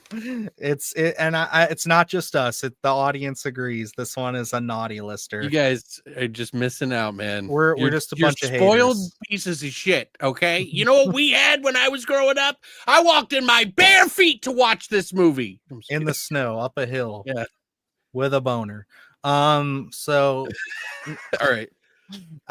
Next up we have, as Luke has already spoiled, Silent Night, Deadly Night 3. Luke, you already said it's on the naughty list. You want to elaborate anymore? Or you think you're good on that? Just the story. And again, this one in 4, I watched back to back, and I have severe PTSD from it's a fever dream. The story wasn't there for me. It just, I don't know. I can't go back and rewatch this one either. So it's naughty list. I'm just gonna go because that's fine. That's fine. I actually don't like this one. This is the one with Bill Moseley with the fucking hat. I was about to say that's a Bill terrible Moseley. movie. See, that's genuinely naughty. Like, it is like so bad it's naughty. Like, it's so naughty it's naughty. You know what I mean? Like, it's just a naughty film altogether. I don't like it. It made me upset when I watched it last time. So, I'll say this one certainly is like boring, but I think it's more coherent than the fourth one. And I think that's the only thing that I would give it. Other than that, I'm right there with you boys. This is a naughty lister. Even Bill Moseley couldn't save this movie for me. It's just such a weird take to follow up. Like, they're so close to like reaching that point of like, you might as well just do a different like movie. You know what I mean? It's like, cause like it has nothing to do with Silent Night, Deadly Night. Like both this and 4, it's kind of like, where's 5? Why'd you even put the name on there? Oh, 5's on here. Don't worry. It's on here. It's right after Day of the Beast and right before Elf. So, or the Elf, sorry. So we'll get there. I was not going to leave out 5. So we have we'll have an interesting conversation about that one. But yeah, this one, I don't even have to wait for the chat. This is all 3 agree naughty list. This one, it lands on there for us. I think that and A Creature is Stirring are the only ones that have gotten you guys all 3. Putting 4 on there is so wrong. I think it deserves a mid. I feel like it's just not fair because Tracy agrees with you. 4 I think and part 3 is mid. I didn't hate it, but it's not good either. 3 is so much worse than 4 in so many ways. It's like you have to make another category just to make sense of it. You know what I mean? I just don't see it, brother. I don't see it. Like, this is something I think we could debate about for many Christmases to come. I just don't know if I would ever be swayed on that one. Tracy, you're invited to the Christmas party. Okay, we're disinvited. Fine. All right. These ones are actually going in order, which is kind of hilarious. So, Black Christmas, 2006. Starting with Alex, how you feeling about Black Xmas? Definitely not the original movie, but I didn't get offended by seeing it in the theater, and I had a really good time with it. It definitely did not need to explore the guy, his history and the background, and try to do some sort of fucking Rob Zombie-esque sort of thing. Some mommy issues, my boy. Yeah, but it also is kind of like weirdly like enjoyable because of it too. So it's like you get some like stereotypical fucking dorm room girls in there, the 90s and 2000s basically. And it just, I don't know. I like rewatching it. I have a good time rewatching it. It's ridiculous. It's not as good as the first one, but it's still good. There's something about it that just, I don't know. I say it goes to the nice list. But it leans to the mid just a little. Fair enough. Luke, you want to go next? Sure. I'll put this on the mid. I think this one is actually more digestible than the original film, just because I think some of the subject matter in the original Hey, is Cynthia. a little heavy, where this one, it's like Alex said, it kind of plays for that mid 2000s, just what a horror film is. You know, it doesn't go deep rooted, anything like that, nothing offensive. So yeah, I can understand people when it's titled Black Christmas, Black Xmas, whatever, and that being in comparison to an original like that. But I didn't find it offensive. I will turn this one on just as some background noise for me because I think there's some fun to be had here. So I'm going to put it in the mid. Gotcha. I'm I actually want to going to add go. something. Oh, go I ahead. just want to add something. I think what it is that the original kind of focuses on the terror aspect, while this one focuses on the gore. Mhm. Yeah. That's pretty much what you get. I like this movie, I think, a bit more now after rewatching it a couple of years ago than I did before. I think I would have probably leaned more towards mid. I'm kind of with you guys on like that mid to nice, but I'm actually going to throw this on the nice list just because I think like the last time I watched this, I had a lot of fun with it. And I think it's because, I had just seen the original again. That's always going to be my preferred out of any of the Black Christmas stuff. And I kind of went for just like, just taking it in for what it is. And I agree. I think that it does go a little too hard with trying to be edgy and be like, oh yeah, his mom, he impregnated his mom and everything like that. And it's like, I could get past all of that, but I do appreciate just like the harder edge to it. And knowing the story behind this one and how like, shackled this director was by the studio, how the Weinsteins just like really like mishandled him in this project and what he wanted to do. Good Bad Flicks does a really good breakdown of this. I have a little bit more respect for him because he wanted to do something a little bit more with this movie, and they kept pushing him to go for more like Rob Zombie. And I was just like, because Halloween was big at the time, it was coming out, it was going to be something huge the next year. They had already seen some of it, and they're like, this is what we're going to want. And it's like, that's what everybody was looking for. They wanted Devil's Rejects, they wanted fucking all that. So that's where I'm going to sit with it. I'm going to sit with a nice list in my heart of hearts, but I respect the fact that you guys are going mid. We've got one for nice list. Everybody else has said mid. So we're going to go with mid. So I think that's fair. All right. So one. That's you, Luke. Silent Night. Luke on Silent Night, baby. This one's going to be on the nice list for me.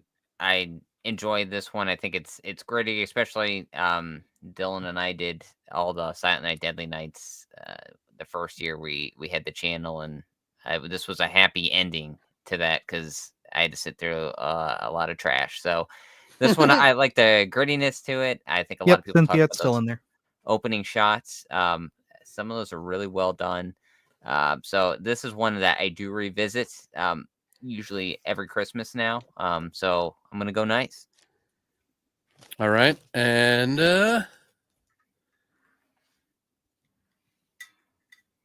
if it keeps going to you, I'm just gonna go.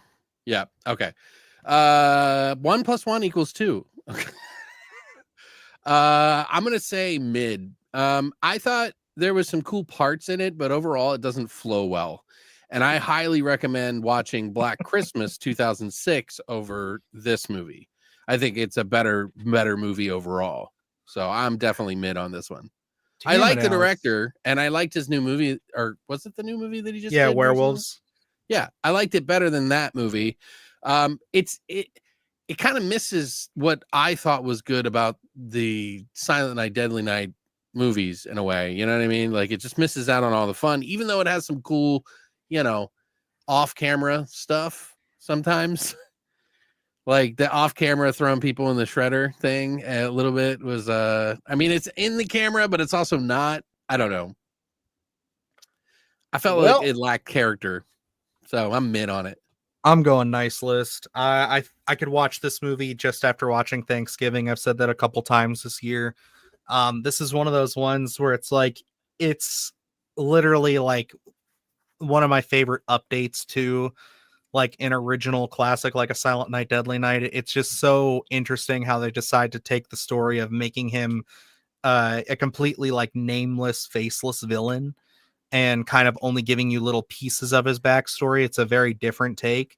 And I think the gore is just out of this world. I'd actually agree with Brandon here, even though I fucking loved Werewolves and I thought it was excellent. I do think that Silent Night is my preferred of the two, because I love this movie and I could see myself watching it every single year ever since Luke and I discovered it at the end of our long journey of the Silent Night, Deadly Night franchise. So I'm going nice list. Well, it's technically the remake of it. Yeah. That's why we say that. Yeah, I don't know, man. I don't know. It's like I said, 2006 Black Christmas did it better. I don't know. I would watch this over 2006 Black Christmas, but I think that like they definitely have the same feel. You know what I mean? Like they're of the same era. They're of the same, thing. I think it's just like, you're kind of just pick your poison. I still like it, but it's just a little more mid. Yeah, and it looks like we got a couple of nice list votes on there, so I think safe enough. Yeah, it's going into the nice list. And now we know where this is going. Wait, what is it? Oh, wait, let me do it again. Go ahead, Lucas. Yeah, this is a nice list. Terrifier 3. I think it's got some great gore. It really makes use of the holiday setting and does drive the story for what we saw into to get us to that next installment in the film. So, plus Art the Clown, David Howard Thornton's performance, it never disappoints. And of course, the scene with Santa Claus, where we're talking about holiday horror. That scene is perfectly done. Plus, we get a great kill. So, an easy, nice list for me. All right. Alex, you should go next because you haven't talked about this on the podcast yet. You've only talked about it. Well, I did it in my newest video, but I just put up a video today, actually, of my thoughts on it. But I will say again that this one impressed me over the last two. I do like the bedroom scene in the second one. That will always be one of the best kills in the franchise to me. But I think this one weighs out all the kills, all the acting, and the story. It kind of balances it all out. And I feel like it's still edgy, but not like, it's not as like, I don't know how to explain it. Like the second one still felt a little jumbled to me. And there was a lot of like exposition and like, what the fuck is going on? This was like bizarre in a good way. Like the first 20 minutes of this movie is just awesome. I fucking was like cheering for it. Like I was like, oh, this is good. Like I didn't feel that way about part 2. Like there was moments I felt that way, but as a whole, I feel like this is a better movie as a director. And yeah, Art is great in all of them, right? Like as a performer, he is fantastic. I have no qualms with him, but the problem I have with the Terrifier franchise has always been the writing. I'm not a fan of the writing, and it really is an impact on it because if you're going to put it in there, it's got to be good, right? Like it's not like where we're talking about Silent Night or we're talking about Black Christmas, right? Where those are just kind of in your face, like fun, gory films, right? Straightforward to the point. If these movies opt to do a little bit of a story, and I think it kind of balances it out where it's not too pushy with the story in the third one. I personally think it's the best one of the three. And I would give it I gave it like a 7.5 or an 8. Nice, it brought the other ones down in score, to be honest. But that bedroom scene, man, I love the bedroom scene. That's fantastic. Cool. Does it make the nice list or the naughty list for you? Oh, it's nice list all the way, for sure. I'll rewatch this movie. Like other ones, the second one I might watch just because of that one scene. But this one is a classic. I think he's really kind of developed himself. Oh, yeah. And I don't have to rekindle it all. Y'all know how I feel. Nice list all the way. Instant Christmas classic. Won't go a single Christmas without watching Terrifier 3. I'm a huge Art the Clown nut. Love Terrifier 2. I still think Terrifier 2 is my preferred. But 3, after watching it a couple more times since I've had it on digital, like, it's, some days it's kind of like column A, column B. Some days I'm feeling Christmassy. Some days I'm feeling like just watching a little bit of the OG number 2. So I want to mention part 2. I do like some of the dreamier sequences. That like the clown show. Mm-hmm. I like that. The Clown Cafe I thought was great. A little obligatory, but kind of great. And I kind of missed a little bit of that in this, but they kind of do stuff like that in this new one, but it's different. So I feel you. I feel you. Can I ask Luke, is this one, I know you were still debating at the time. Have you made a decision on if this is over 2 or not for you? 3 is the favorite in the franchise for me. Yeah, I think after sitting with it and rewatching it, it's top tier. So my favorite thus far. Oh yeah. Even Russell says, I like the opening of Terrifier 3. It was more Christmas, and the mall scene is crazy. Oh yeah. Dude, the tub scene is pretty hard to watch. The shower. Yeah, any movies that do that in it, which she did, as oof. No, not the shower. Oh, no. I'm sorry. Yeah. Gotcha. Yeah, I know everybody was saying the shower scene was crazy, but that the tub scene really kind of bothered me a little bit. Like watching that and Lords of Chaos is really hard for me to see, because that is just like, ooh. Like, I feel you. All right, since we're getting closer to the end here and we still have a few picks, let's kind of lightening some of these out real quick. Go ahead, Luke. At the mean one, just give us your rating and a brief little thing. Naughty List. I watched a little bit of it yesterday. It was on streaming, and I was like, oh, maybe I'll give it a shot. I love Steve. He's a great guy. Just this does not do it for me. He didn't write it. I'm gonna go Naughty List, so just you can throw me in there. I'm not a fan. I tried watching it again. Funny enough, I actually just put on, because we got the Blu-rays just this past week. I put this on. I would say mid. I had a little bit more fun with it this time, but there's a mid section of this movie that is so hard to get through. I think the opening's really fun. I think that the last half where she's actually fighting him is cool. And I really like the Santa scene. The Santa bar scene is good fun, but I think that mid. It definitely, it's not the most offensive thing in the world. Yeah, I see a lot of mids, but two definitive naughties. I gotta agree with y'all on this one. It's a naughty. It's like we wanted it to be better than it really was. Like that's what I feel like. This one, A Creature is Stirring. Is that it? Or no, this is the all the creatures. All the creatures. Yeah. It's an anthology. Yeah. As far as anthologies go, I'm a little bit more forgiving on them, but this one didn't do it for me. I thought it was personally mid. I liked it. I liked it enough for the budget it was. I haven't seen it. Yeah, it's low budget. It's I watched it when we were looking for things to consider. Oh no. This isn't the creature one, or is this the family one where the creatures are in the house? Maybe I haven't seen this one. Oh, I'm thinking of the one with Krampus. I know what you're talking about. Krampus and Santa Claus or whatever that was. I'm gonna look and see. Christmas Tales or whatever that was. I have not seen this one then. Yeah, it's actually a mid movie for me. I really think it's mid. It's very super budget. We're talking like low budget. They had like thousands of dollars. That's about it. You know what I mean? And I think they have a couple of cool stories in there. It's an anthology. It's not the one I was thinking of.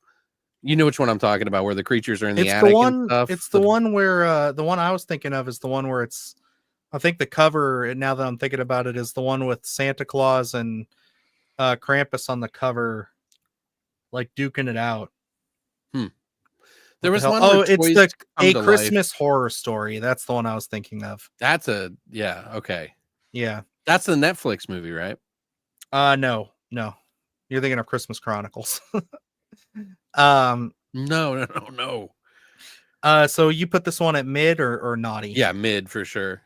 All right. I think it's a decent anthology. It's not great. It's just haven't seen that one. Haven't seen it. It was odd. Can't remember a lot from it. Cynthia, you can be the deciding factor on this since you're the only other person who's seen it. Do you agree with Alex that this is mid, or would you go naughty?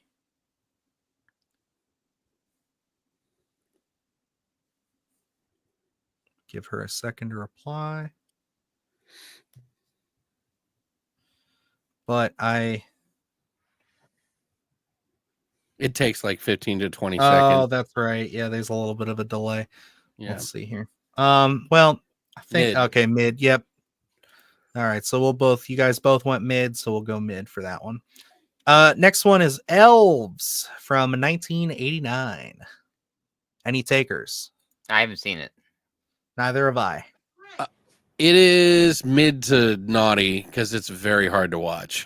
Oh, is it? There's some pretty cool practical effects, but I wouldn't really judge it. I can't say for sure. Okay, gotcha. Anybody in the chat want to chime in on Elves? Any takers? It's a hard watch, man. Like, Is it? It's one that everybody wants to like because of the creatures in it, but their creatures aren't in it that much. You know, it's like, because this was one that when I was researching on which ones I wanted to add to this, I was like, I might have to go seek this one out because it looked like it would be some B-rate trash that I would love. Hey, Russell says nice list, so mid. We got a mid and a nice list. I think mid's probably the safest bet. Or no, you said mid to naughty, so mid's I the said safest bet. Naughty. He said nice list, so okay, so we can throw that in the mid. Difference is like top mid, basically. Gotcha. And then this most recent one, the naughty list of Mr. Scrooge. Luke, where are you putting this one?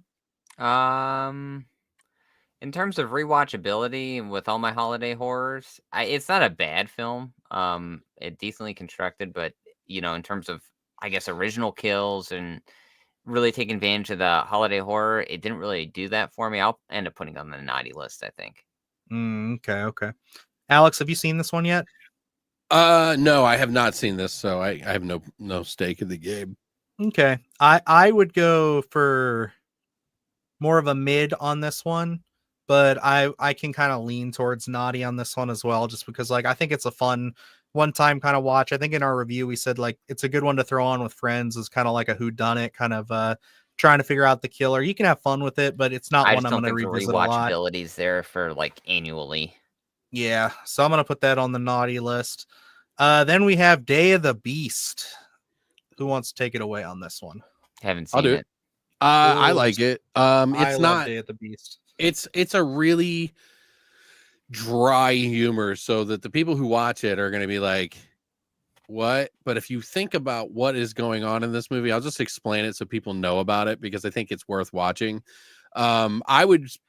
It's essentially about a priest who is so tired of evil existing around the holidays that he decides to commit as many heinous acts of, evil as he can. And it starts out kind of like some lady's like, can you hold the door for me? And he lets it shut. And it's like, he decided that if he gets enough evil things done, that Satan himself will appreciate him and then he can kill him finally once and for all. And he teams up with this metalhead drug dealer who they go and it just gets into this like silly antics. But it is a hard pill to swallow as a story. It has some dry parts in it. But if you look at it from a dry humor standpoint and you look at like something like The Last Circus, which he also did, I really like those two movies. So I'm like high mid to nice on this one, but I think a lot of people would be mid on it overall. But there is some really crazy stuff in this movie that's silly and fun. It's just got like this European humor. Yeah, I really enjoyed this movie. This is one that I discovered just recently because I was looking for like disturbing horror movies and stuff like that. And I really love the description of this. It's not like a traditional disturbing horror movie, but I think if you're like super religious, just the context of it and what they're trying to do and things is like something that'll get tick people off. So I had to include it. Luke, this is definitely something you should watch. This is, I think, as far as like horror comedies go, like this is like a satire. And it's got some kind of like grungy underground feeling. It's a foreign film, so it's one of those things where it's like it's kind of got a different feel than like what you'd expect. This is subtitles. I don't do that. Yeah. But this is nice list material for me all the way. I'm going nice list. I lean nice. I'm just saying it's mid because it's grown on me. Oh yeah, everybody I've else seen it like 3 times. Oh yeah, everybody else saying nice list. Yeah, it's one of the ones I definitely want to get the 4K. I saw that came out recently. Oh, she so I said want to get that. she meant Day of the Beast. She meant Krampus. Mm-hmm. Oh yeah, but I saw what is that? Alpacas Music said Day of the Beast, absolute nice list. So I agree there. Then we got Silent Night, Deadly Night 5. Here, we'll just do this for fun. It's 2. Me. Yep. I am a mid on this one. I think it's fun because it's so ridiculous. I've never seen a movie where toys come to life and kill people like this, and I just, for some reason, that's appealing to me. I like the idea of toys coming to life and killing me. I think it's fun. And then there's a scene where they drill into the butt of some guy while he's having sex, and that was really funny to me. I think it's so terribly bad it's good, and it's just like number 4 to me. Like, I think they're both equally entertaining and weird, fucked up movies. I think 4 is probably a little bit more disturbing. 5 is definitely more on the silly side, but it's got practical effects and it's got a weird robot elf guy at the end. So I really love that. Luke, how you feeling? Oh, this is a nice list for me. This one I have a lot of fun with. It's just like Alex said, surprising. This is so off the wall and weird. It's a nice little break. I like the killer toy aspect of it. Mickey Rooney in this is hilarious. And of course you get Pino. I mean, come on. Pino, baby. We can't go wrong. Mommy. Come on. That I love you. That's on the nice list just because of that scene. I love you. Nice I want you. So many ideas pumping that lady until he's dead. Like, what the fuck is this movie? Yeah, this is definitely probably, if 4 didn't exist, this would be the like what the fuck movie of Silent Night, Deadly Night. But this one is certainly the one I will go back and rewatch the most. I'm going nice list. A lot of people are we got Russell with mid. I never seen. All right, so that's 2 mids, 2 nice. Can we have a tiebreaker? Tracy, where is it going? Mid or nice list? Tracy's gonna be mid. No, Tracy's gonna say nice list.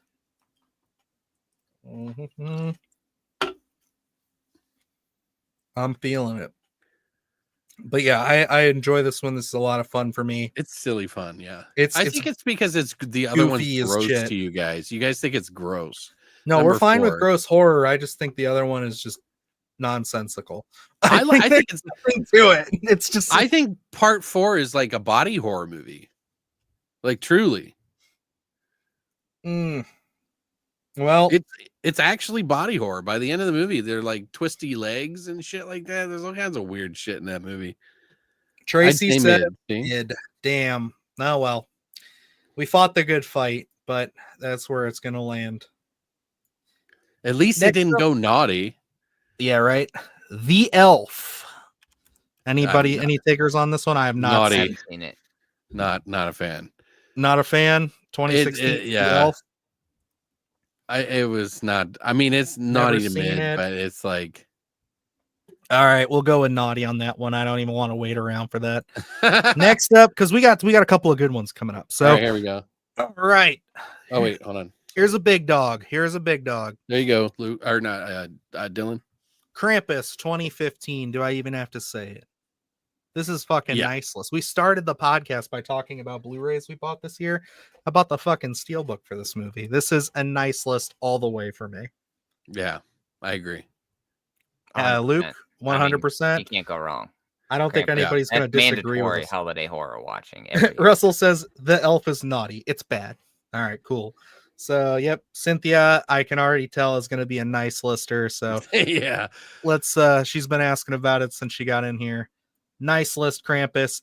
Don't go a single Christmas season without watching it at least once.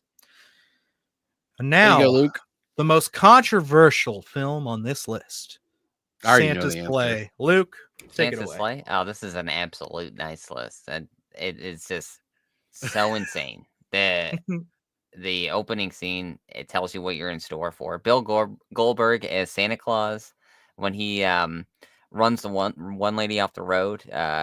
She's driving and he's got his little buffalo. I mean, it's just hysterical. It owns what it is. I love it. Easy, nice list. It's got some like claymation animation in it, doesn't it, too? Like to tell some of the story of like how evil he is. Yes, it does. Yeah, they're playing. I forget And what they're playing on the ice. I love yeah. it. I love And the Soupy backstory. Sales, the guy who played Soupy Sales, the TV show was in it Oh too. yeah, and that's where it's like I love the lore that Dick they Van attach Dyke. to this thing. I think it's like a lot of fun. Yeah. I'm I'm right there. Nice list. It's great. It's not the perfect movie. It's not, but it's great. Well, I was gonna say, like, who doesn't like this movie, man? Like, this is such a fun fucking movie. It is one of those ones you can't take it serious. It's not really gonna be one of those horror films that like you're looking to get scared or anything. This is just the definition of we're just Santa's pissed off and he's going to town. Like that's just what it is, you know? And it is fun. It's kind of like if you take Silent Night but actually make it the real Santa. It's like that's the best part about it. So it's like I When love he's that. So cleaning off the stripper pole. Yeah. nice list material. That's 3 nice. Which one's this? Silent Night. This is from a couple of years ago. This I didn't see one it. is a I bit more haven't of a seen that. serious movie. I have seen it. I would go mid. I know a lot of people like Is this the one? Okay, so 2021. Keira Knightley. Is this the one where they keep the secret from the kids and then the kids find out in the middle of it? Uh-huh. Okay, yeah. Okay, I've seen this.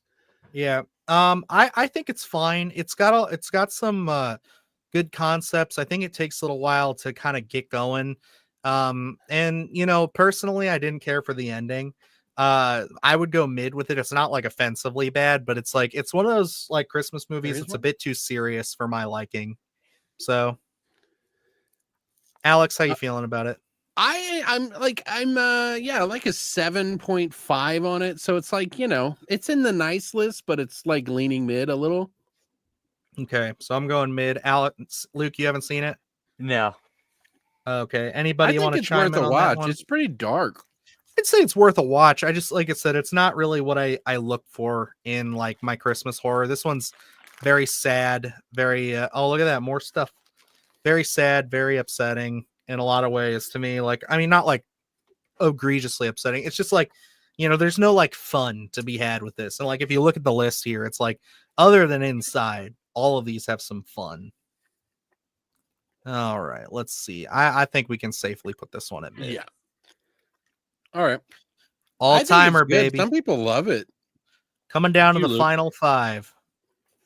We got the all timer, Silent Night, Deadly Night, the OG. How you feeling about this? I'm gonna go with Alex. Nice. All the way. It's a classic. Yeah, I'm gonna go nice as well. I mean, I don't think it's as rewatchable as something like 5, just because it's not as lighthearted and weird as that. Mhm. But I have so much respect for it. Has again that grittiness to it as well. I'm putting it on the nice list. Naughty. Yeah, not a big fan of SA and my films. This one has quite a bit of it. But I think that the whole like last half of this movie, when he actually does, start slashing people up as Santa, it's an all-time classic. It is the quintessential slash killer Santa Claus movie. I mean, everybody has their favorites, but this one is the OG, the one that really, really brought it to the, to the big screen. Even though we talked about Christmas Evil being technically one of the first to do it, this one is kind of the one that popularized it. So I think it would be a disservice to put this one on anything but the nice list. Yeah. All right, then we have The Lodge. That's me. I love this movie. I think it's really good. I think it's really dark. A lot of people don't like it because it's not a feel-good movie. I think it's fantastic, dude. This is one of the darkest, most fucked up, like, Christmas stories that there is. I don't know how far I believe that it would happen necessarily, but I love the twist in it. And I think the dog scene is probably one of the most upsetting things I've seen in a movie. And I think the actress who's in this movie, she nailed it. Like, I've never seen sorrow in an actress like that. And you just see her defeated. And it's like, I don't know. I really like this movie. I think it's really underrated. Gotcha. Luke, I'm going nice all the way with this one. Yeah. I haven't seen this one, so.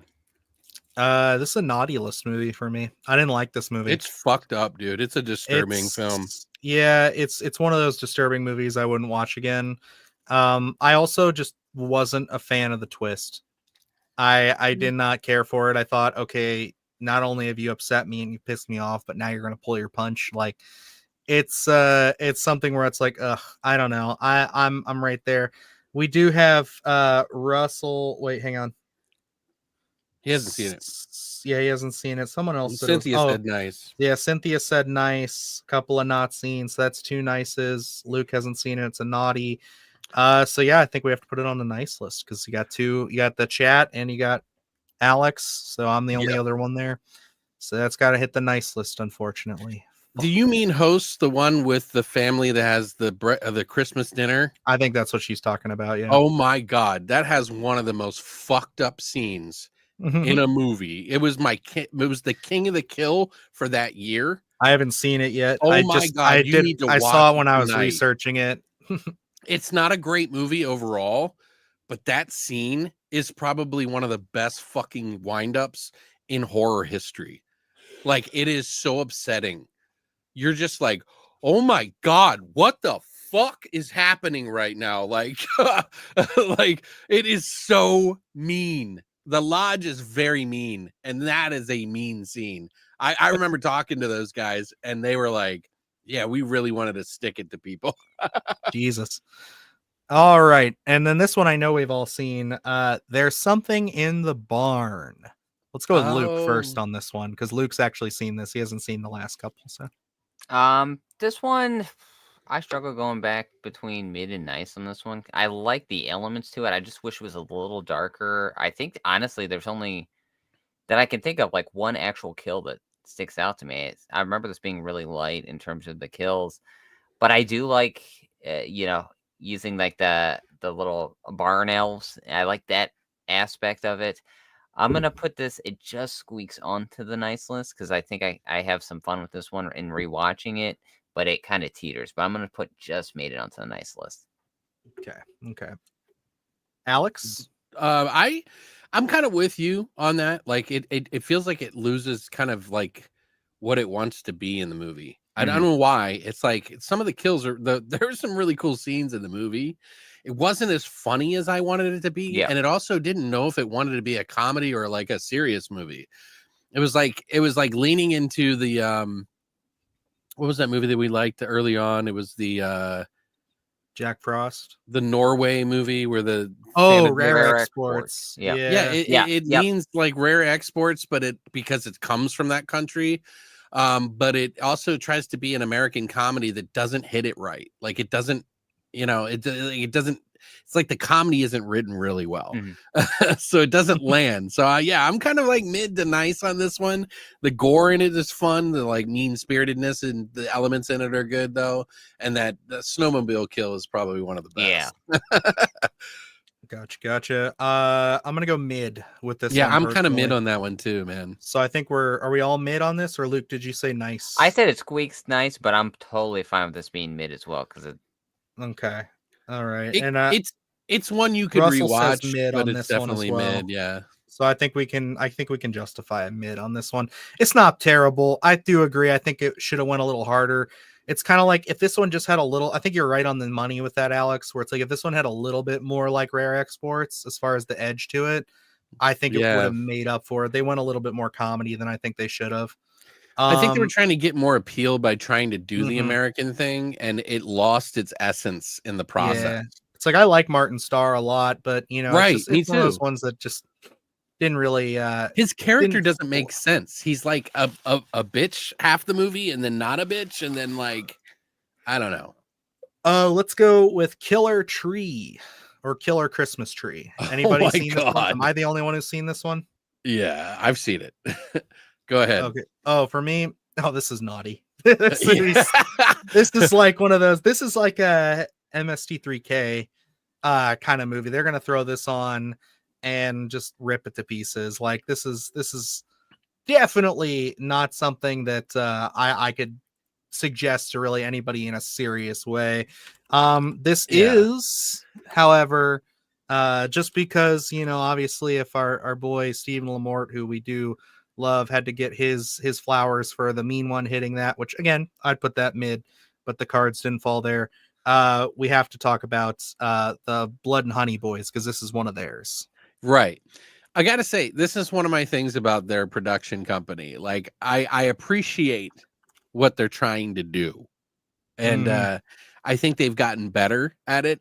But a lot of their movies, no offense, like Jack Frost, the Killing Tree, they try to get too dramatic, and it doesn't work. It's too much. It's overwhelming, and it's like shoving it down your throat for characters that you don't really care about in the Christmas Tree, the Killing Tree. But it would have been better if they just went tongue in cheek with it and like been a CGI fuck fest and just done it. Like the tree, the moments where the trees like come alive and like grabs people physically was great. Yeah. But the CGI fuckfest, it's like, pick a fucking lane, man. It doesn't make sense. Is he a tree that's big as a house, or is he a tree that fits in your living room? It didn't make any sense to me. So I got to go naughty list on this one. Yeah. Luke, have you seen this one? No. I figured not.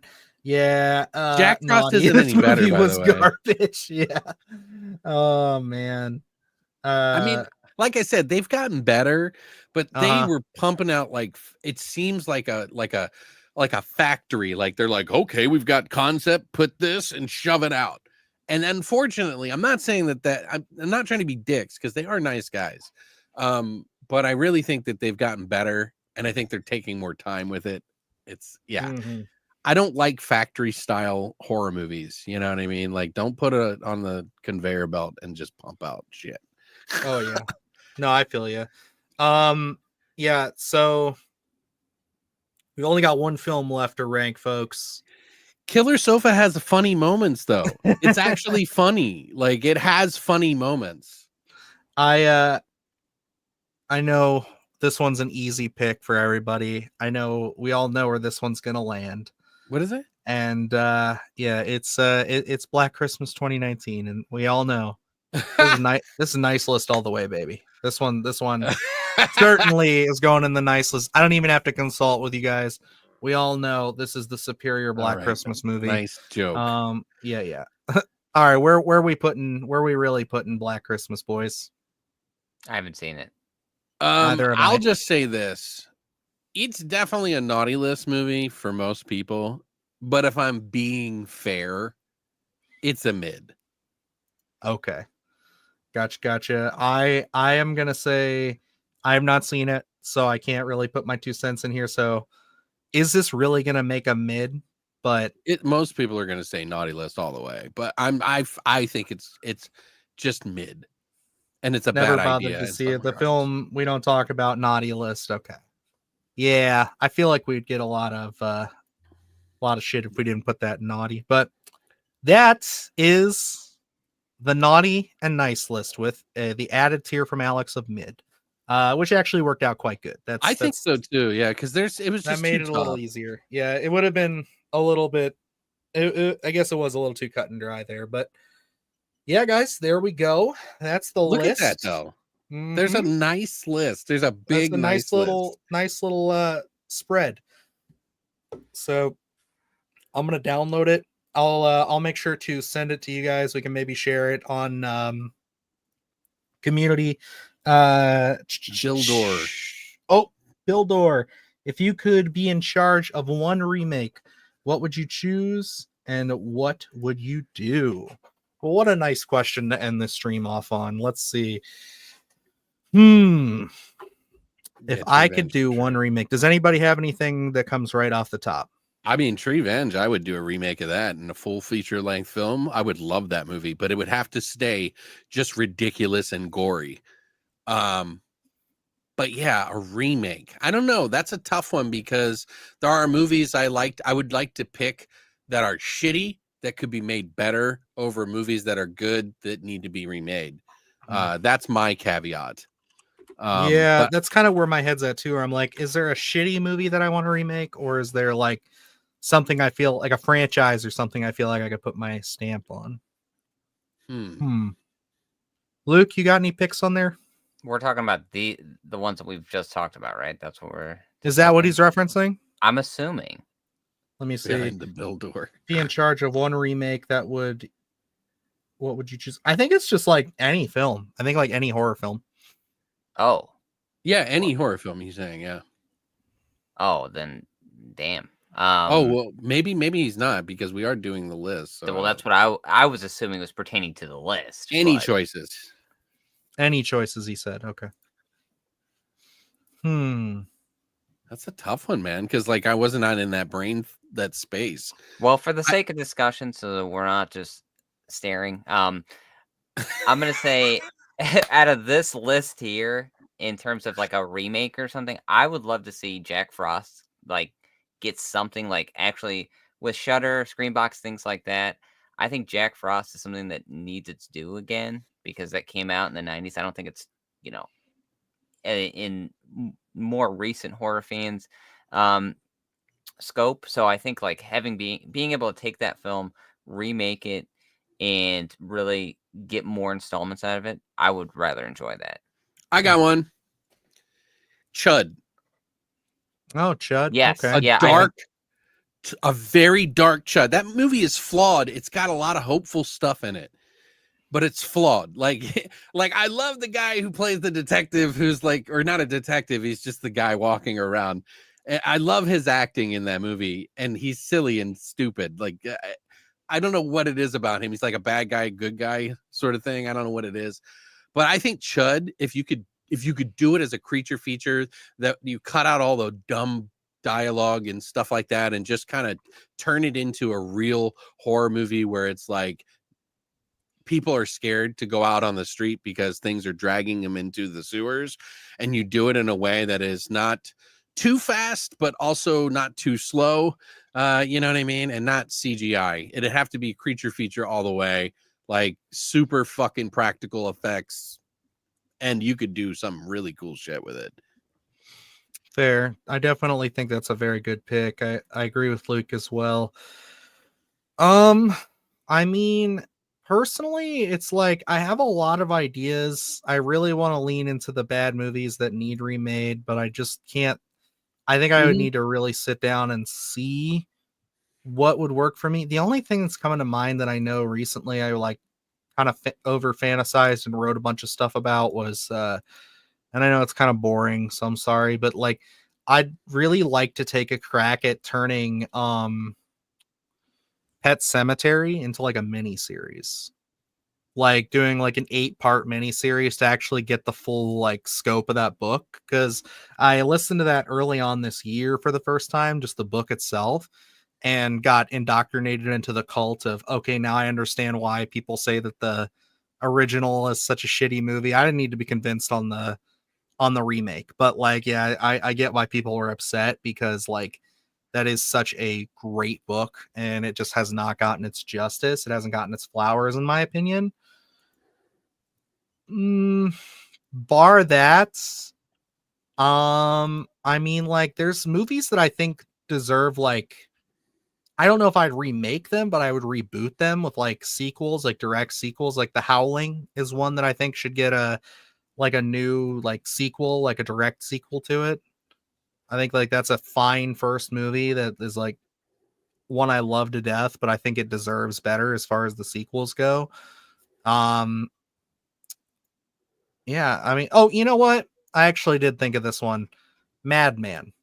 Madman is one, although I do like it. I love that movie. I would like to take a crack at that. I think you could really open up the character a little bit of Madman Mars and kind of play with that a little bit more. I think that could be fun. So that's where I'll hang my hat. And just to clear things up, because I was getting things confused. Yes, Daniel Stern is in the movie Chud. And the guy I was thinking plays, I get confused, but he was in the movie The Q the Winged Serpent. It was the Michael Moriarty, who plays like Mo Brooks or Mo Banks or something in Q the Winged Serpent. But he was in another movie that he played a similar part. He's just in some random movie that I was comparing to Chud, and I think it was something else, and I can't think of what it is. But yeah, Daniel Stern, and that other guy who was in a TV series, I think, for a while. But yeah. Sorry, just clearing that up because I made a mistake and thought that guy was in good, it. buddy. But yeah, Russell says that he would do Shocker from Wes Craven there. Thank you, Cynthia. That's the one. Absolutely. The stuff. Thank you. Great choices. We do appreciate that, Bill. I always love those questions because yeah, we do tend to do a little bit of writing on our own. Yes, the stuff there. Yeah, that's here's one. I got one that we'll end it on this. If you don't know it, that's fine. But I've got one. What is a sequel that you wish would have happened that never never happened? A sequel to something that we never got. The Blob. Yes, thank you. The Blob is a very, very good my choice. pick all the way, dude. It's too late now. It's never going to happen. It's never going to happen the way we want it to. That's the way I see it. But if they would have done it back to back, it would have been amazing. Great. It was a perfect setup. And, you know what? I'm gonna go the other way with it. I'm gonna say The Stuff. What a fucking dick. No, in all reality, I really wanted to see them go back and do another Funhouse. I love that movie to death, and I think like you could have played more with that concept. Just like had the carnival, maybe the monster or whatever goes to another carnival and like kind of moves from there. Maybe you change it and make it a haunted house. You know what I mean? Of monsters. You could really have it go around. You know what I mean? Night of the Creeps would have been a good. Oh, dude, yeah, Night of the Creeps deserved one. Man, why do all these movies they just got Fred Decker got fucked on a couple of things, man. What a genius guy that has like a lot of the studios have like tried to control him in so many ways, but he's not perfect. I mean, he did some of the Predator stuff, and let's do Society. Let's do a sequel to Society. You could really need one. No, but I mean, bring it into a modern context. Talk about Slither borrowed from it pretty heavily. Yeah, well, just in the the skin orgy stuff, but Slither borrowed from Night of the Creeps. And what the fuck am I saying? Killer Clowns from Outer Space.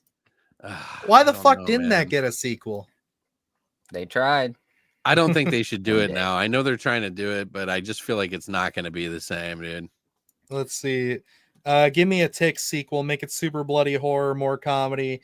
It was like my movie back in the day because no one else knew about it. I love showing it to the kids. Dude, the Ticks is great. I love Ticks. Who was the guy that tries to play like the street kid in Ticks? That was just so terrible. Wasn't it Seth Green? No. Seth Green was in it, but it was the guy from The Prince of Bel-Air, I think. What's his name? Oh, the brother. And he tries to play like the street or the cousin. Kid, and Sorry, I think he even tries to rap in it. It was fucking terrible, dude. Like, I don't remember the actor's name, but I know who you're talking about.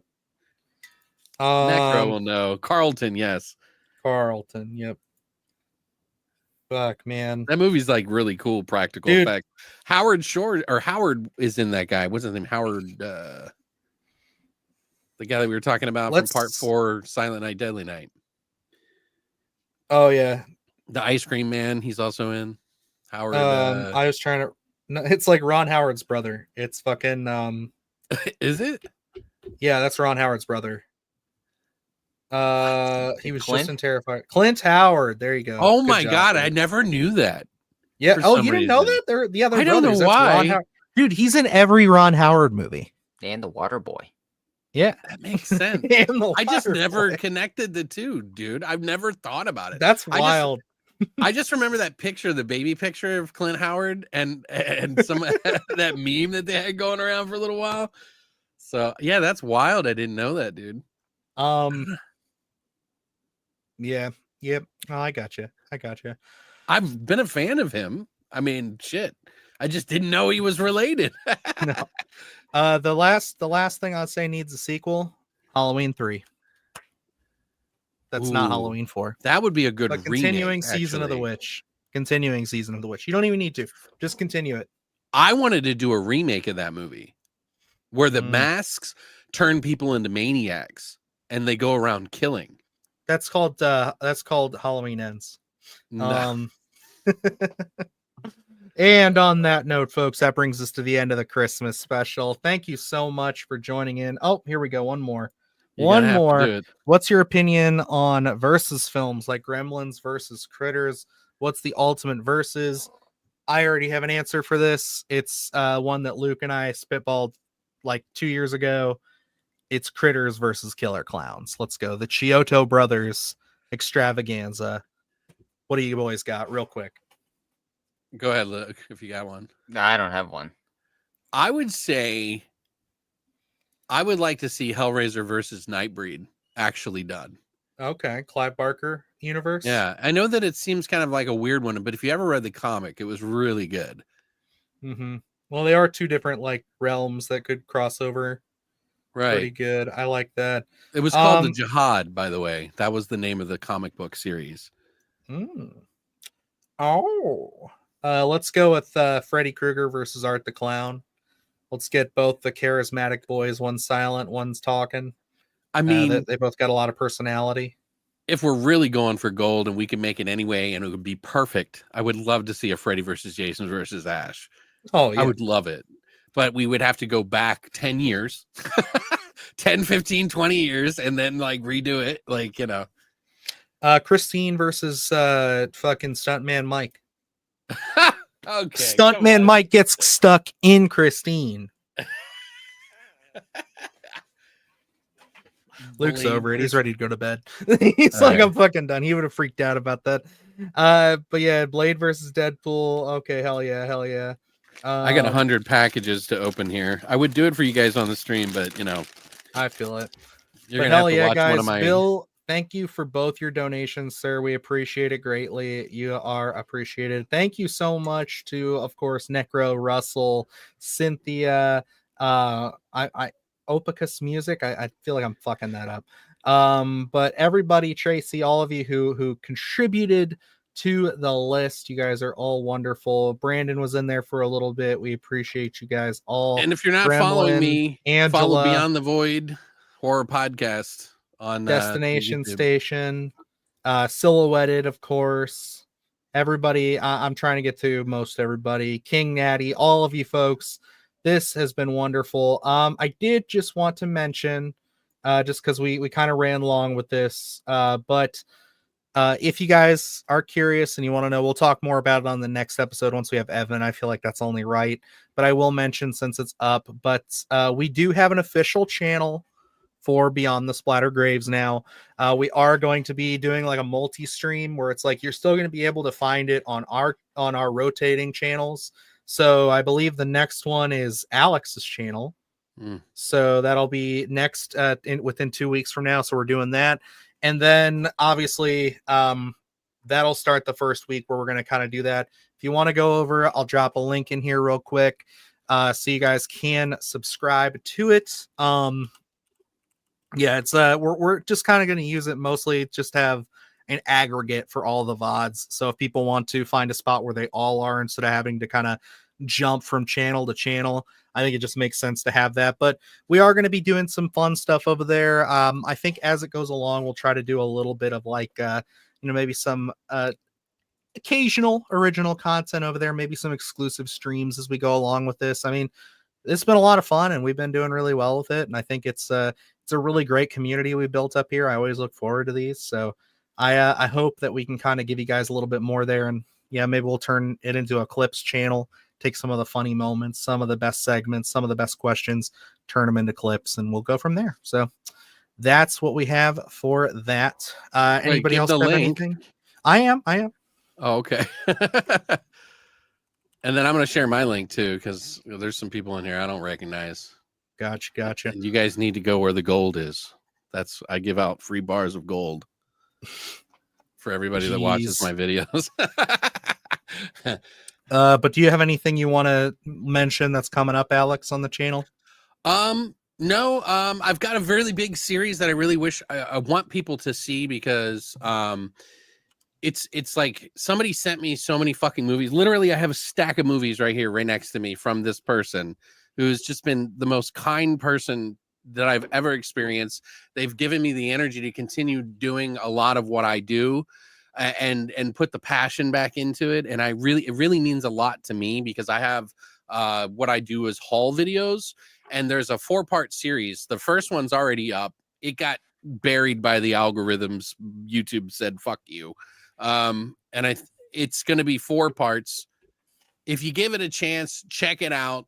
There is a ton of movies in it. This one has a little bit more action in it than some of the other ones. But the next one's going to have a lot of Stephen King stuff that was sent to me. And I did a really funny intro for the fucking first volume 1, by the way, which I am super proud of. I spent like 5 hours doing that fucking intro. And I'm more proud of that almost than the entire goddamn video because I just love being creative and having fun and making people laugh. So hopefully, it was very fun. If you can, please watch that video and give it a love and share it with somebody because it would really mean a lot to me. And if you're new here and you haven't followed me, I watch a lot of, I'm an 80s kid. I love 80s movies, but I'm getting into the 60s, 70s. I watch everything. I have over 4,000 movies, physical media that I watch from Asian, Indonesian, horror from all over the fucking world, dude. Like, I am the guy that digs through shit that you would never watch just so that I can find the fucking gems for you guys. So if you like that, come to me and watch me too. But obviously, if you haven't followed Splattercast, please do. If you're from my channel coming over, please follow Splattercast. These are some of my boys. We've been in it for a year now, at least. And we've all grown and had a really good time. So I'm really thankful. Like, we've been doing this for almost a year, but we've known each other for like 2 years. Come on, right? But you know what I mean. Like, we've been doing this for a year, so I wish you all a happy holidays, including Dylan and of course Luke, who I'm so glad to see today. Yeah, I hope you guys have an amazing fucking celebration, man.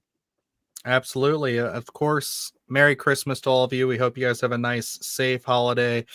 We'll be coming back here next week, or not next week, the week after next.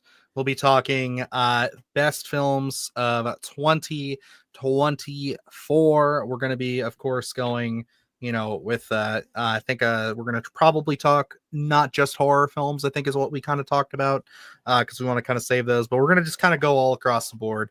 Not necessarily a ranking like we did this time, but we are going to just kind of discuss the year of 2024 in horror. So definitely lots of fun there. Thank you guys for subscribing. Thank you for showing your support. Thank you for all the love. And again, Merry Christmas. We hope you have a good one. And yeah, I think that's everything. Unless, Luke, do you have something to add? I do not. No. Why? He's told mad you at you, dude. that you need to add things. And you're supposed to add it. No, I'm just kidding. I'm stalling so I can get my little notes out. Because as always, long live the void, stay scared, and we hope you enjoyed your stay.